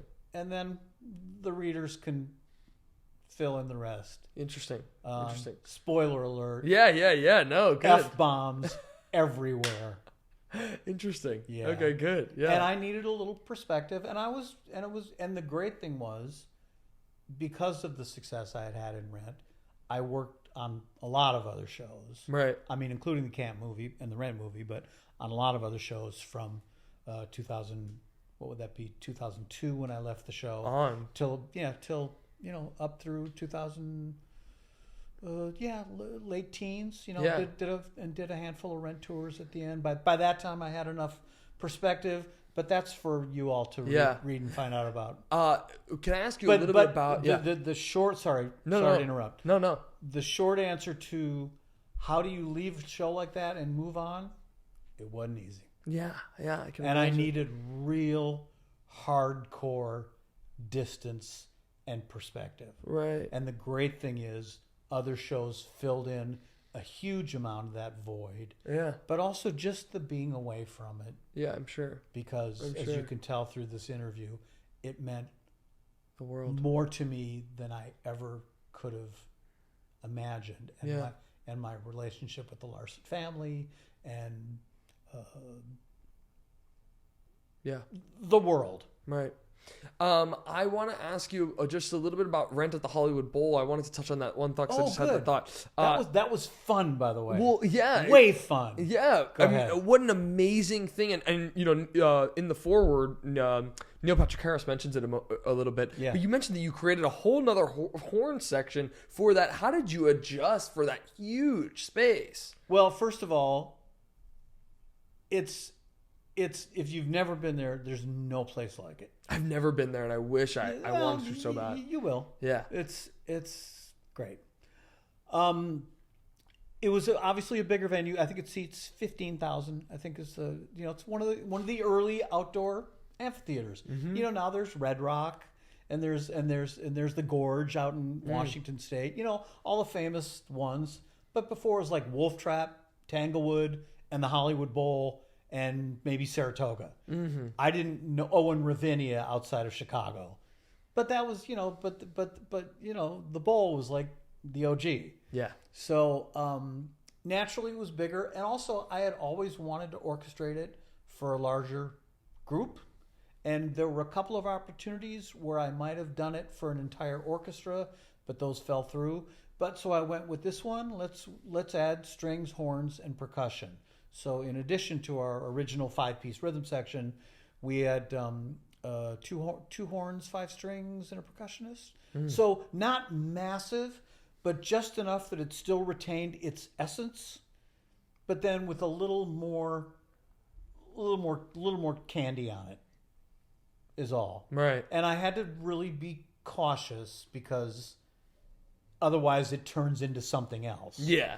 So I really erred on the side of caution. Yeah. But the great thing is we did it with a cast of about 35.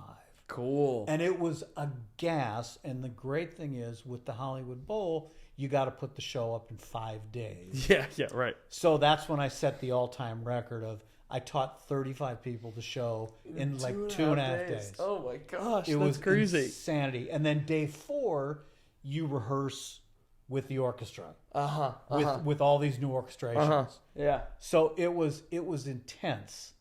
And it was great. And for Neil, all of a sudden, instead of inhabiting the space that he had been used to inhabiting when he was with the show, right, he now had to fill it the entire Hollywood Bowl stage, which is 3 times the size of a Broadway theater. Yeah. Oh my goodness. Yeah. Crazy. So and he had his work cut out for him, and we had a blast doing it.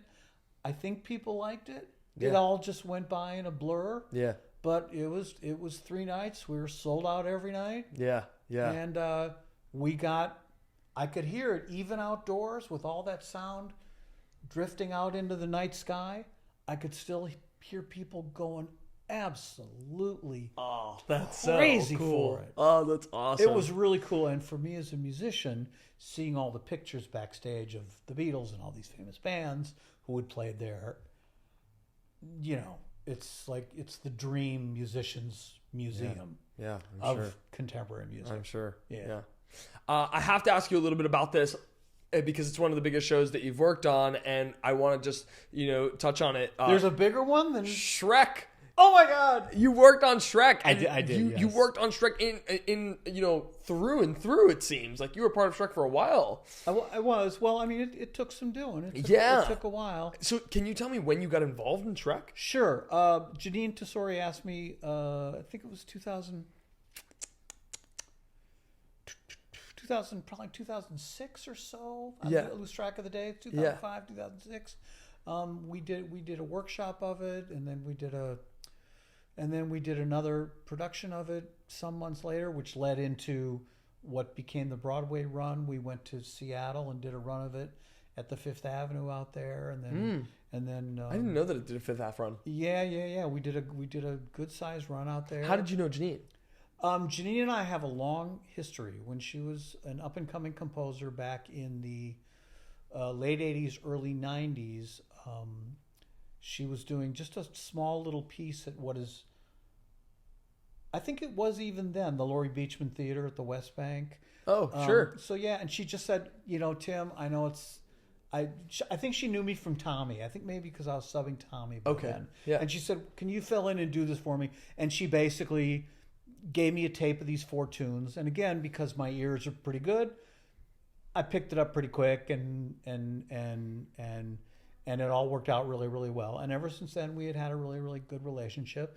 And I think she wanted some of the secret sauce that we had with Rent. I think she wanted it in her Shrek show. Yeah. And the call from Janine kind of came out of the blue because she was very busy, forging her own career as the brilliant composer as we now know her to be. Right. And I was busy with Rent at the time and other things like that. And one day she called me. She said, come on over and let me play some of the stuff and all that. And we started working on it. And I have a ton of respect for her. She's a fantastic musician. Yeah. She's really wise.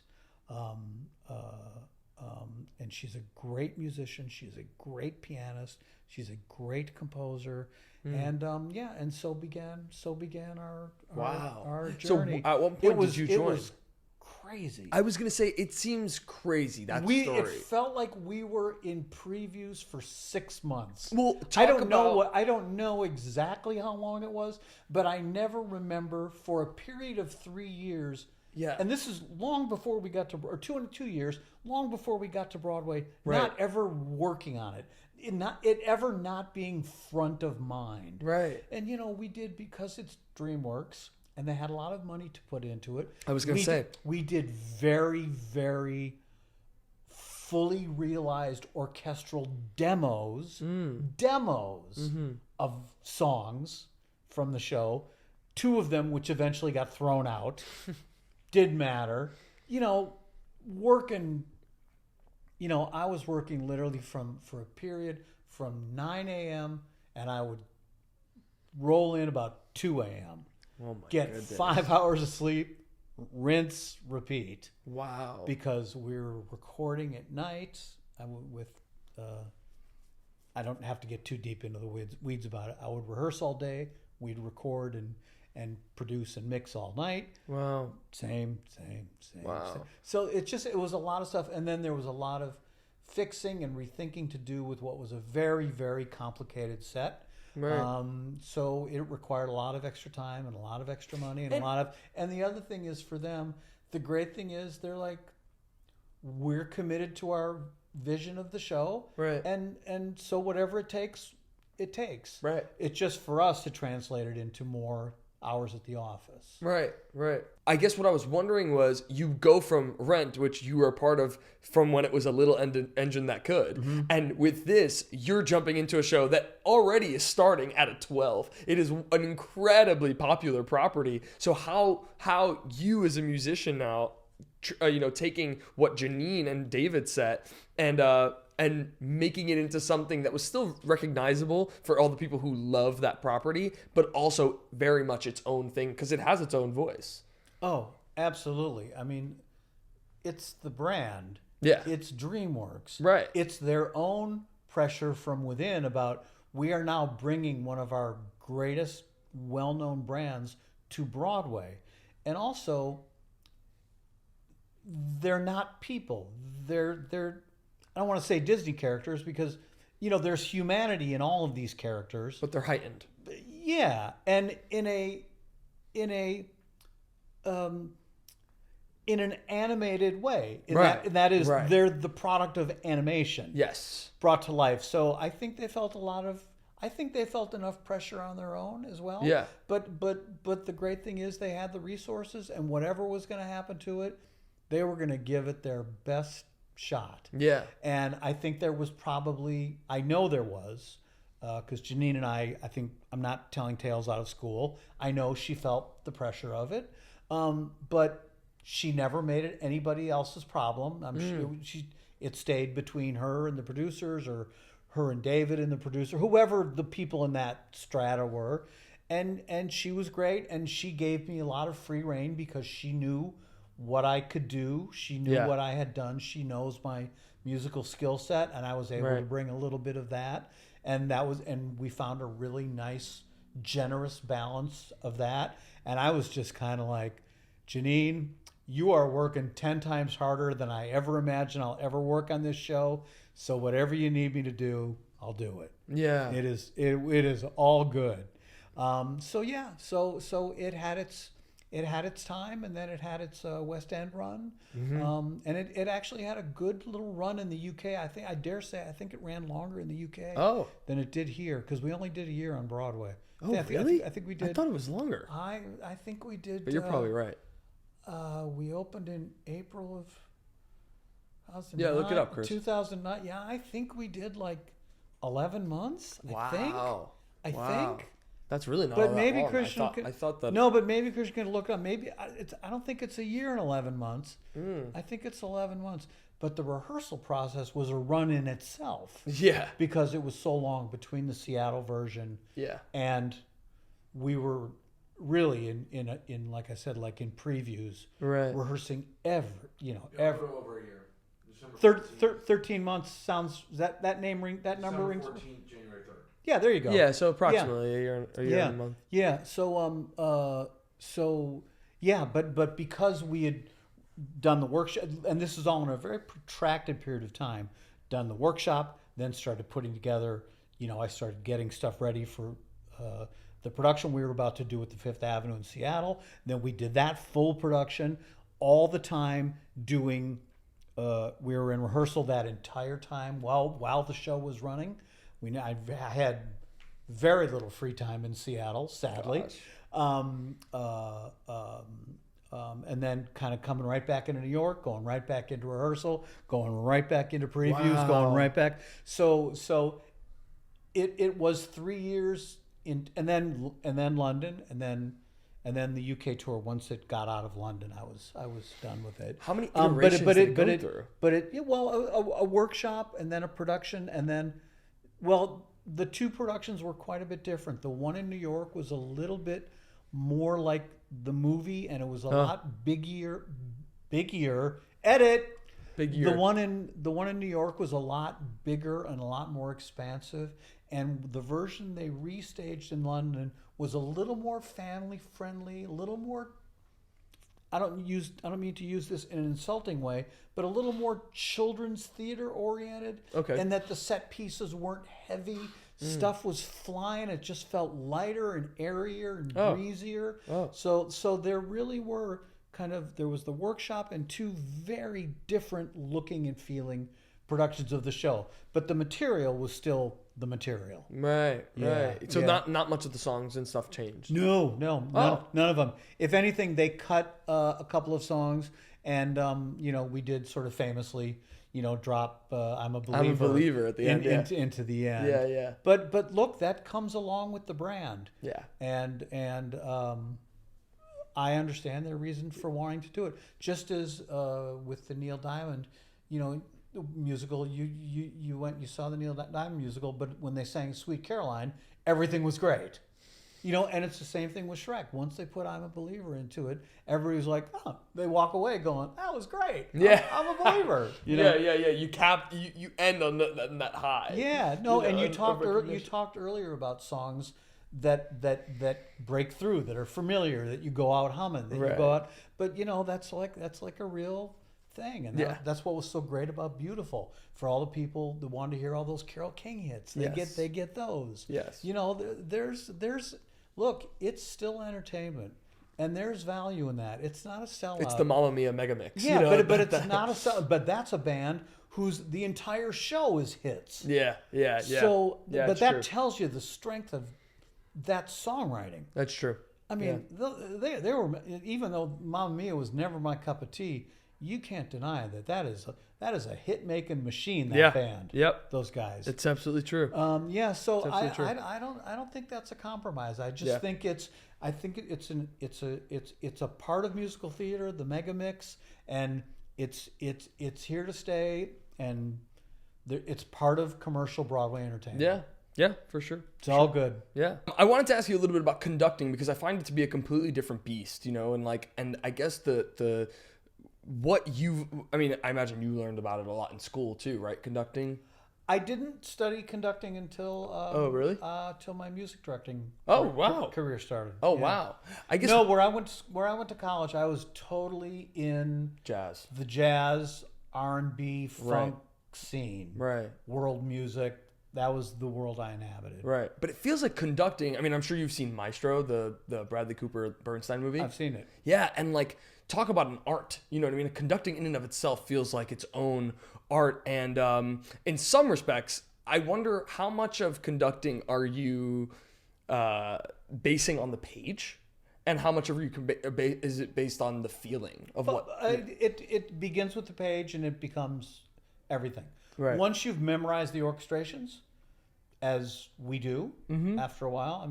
I eventually memorized the Shrek orchestrations, and they were complicated. I think there was a 22-piece orchestra, and Danny Trube orchestrated. It was he writes very complicated work. Right. And it was only after then, because I'm not I never went to conducting school. I studied, but very casually. Mm-hmm. So I was never able to fully do the things technically and emotionally enough to get the sonic result that I was hearing in my head and seeing on the page. That was just my lack of technical ability. I was able to communicate it in other ways. Right. So I kind of did as well as I could, but I have to be honest with you, since I came up as a piano conductor with rhythm sections, and since everybody saw me doing Rent, nobody actually ever saw me as a conductor. I see. So I've actually only stood on the podium for 2 shows on Broadway. Oh. Shrek being one of them. Oh, interesting. So that was just my own lack of doing it, and much like certain actors get hired because there's a thing that's in their wheelhouse that people want. I got hired as a keyboard conductor. Gotcha. Person. Very cool. More often than Yeah.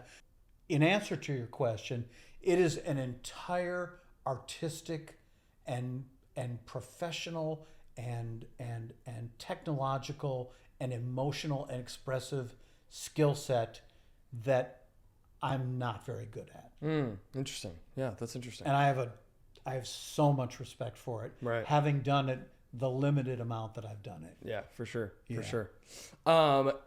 Your jazz roots were totally used in Lady Day, which you did with They Audra. were. Talk about coming full circle. Oh, yeah. And that was Lonnie too, right? Lonnie directed that piece. Yeah, he did. And we should also shout out Lonnie's directing Beaches right now too. That's coming to the That's Majestic correct. this spring. That's correct. So I guess I would just want to ask you a little bit about, did you orchestrate on that? Is that right? I did, yeah. Yeah. So, and I wrote some original compositions. oh, sick. Because what's cool about that is the basis of that show, the crux of that show being that she was doing it, that Audra was doing it based, using all this Billie Holiday music.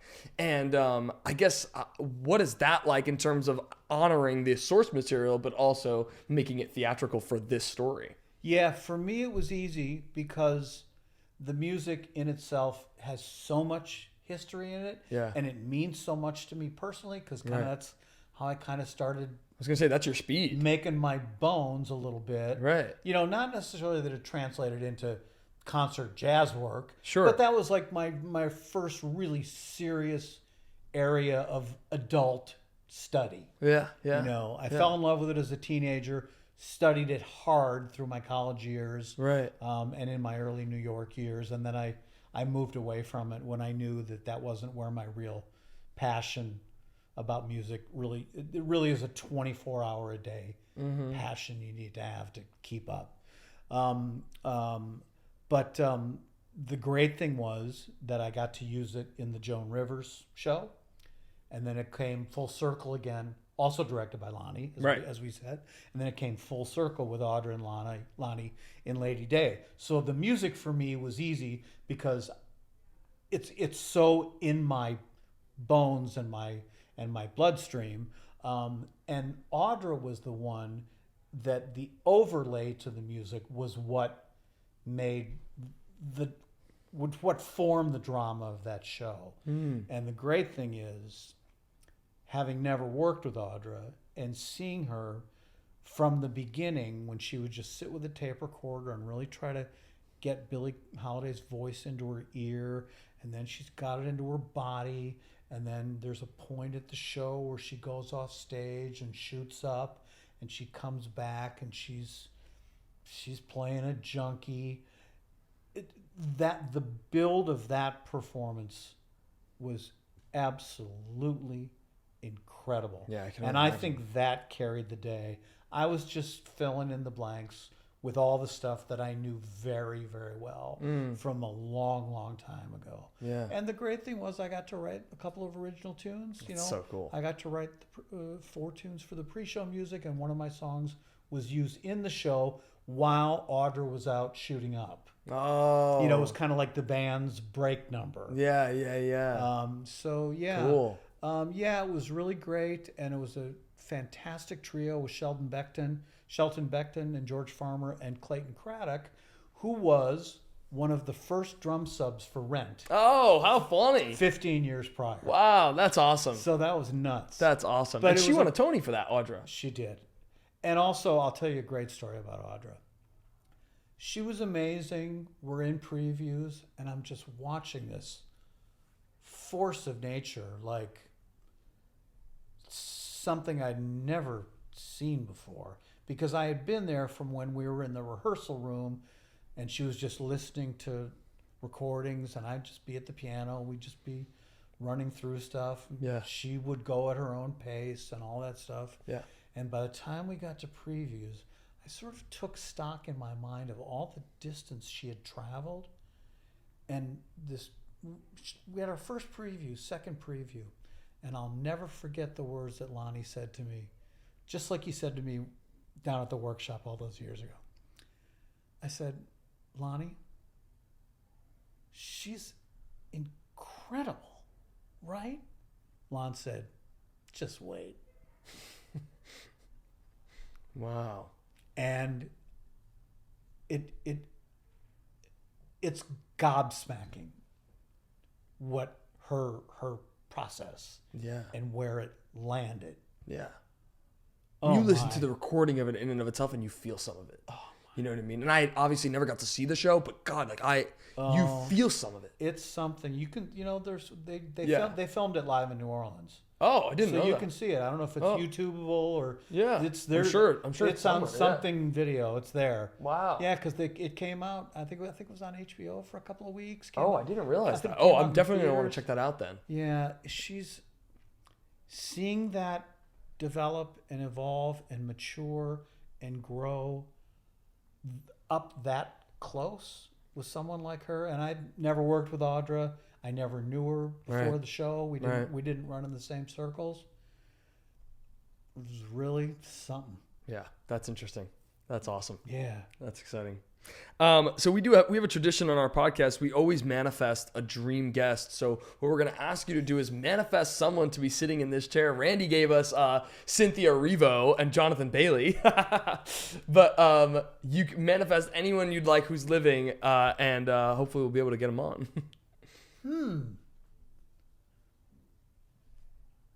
Dead air. No, Look at you're good. Look at all this dead air in your No, podcast. please.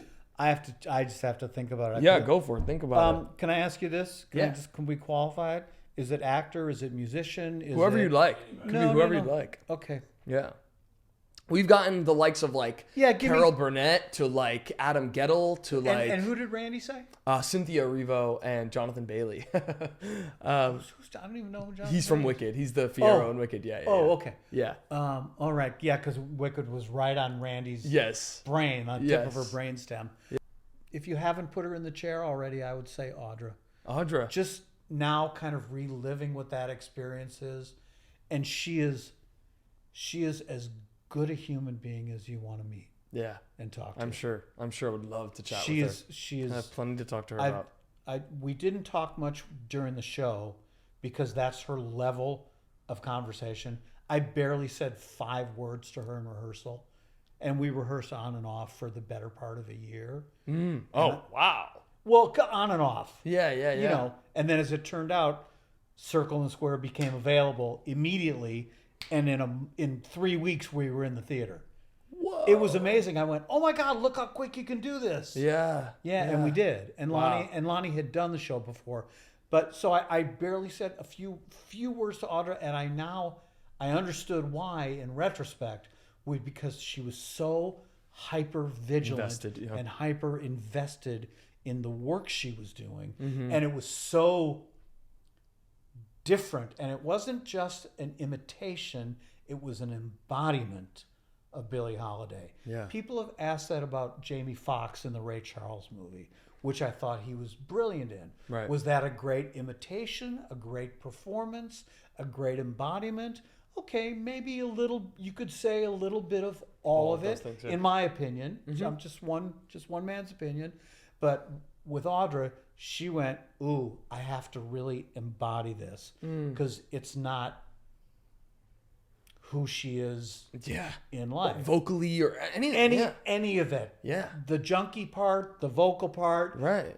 that time period part, any of it. Yeah. So, you know, Audra, we're coming. We want you on the show. she is a very modern, thoughtful, wonderful, I love it. dear woman, Yeah. and a good egg. Yeah. Oh, I love that. Yeah. So we've come to the end of the podcast, and we started the podcast by asking you who your I want to be like you when you were a kid was, and we want to end by asking who is your I want to be like you now. And it could be anyone. It could be someone in your life. It doesn't have to be a celebrity. It could be whoever you like.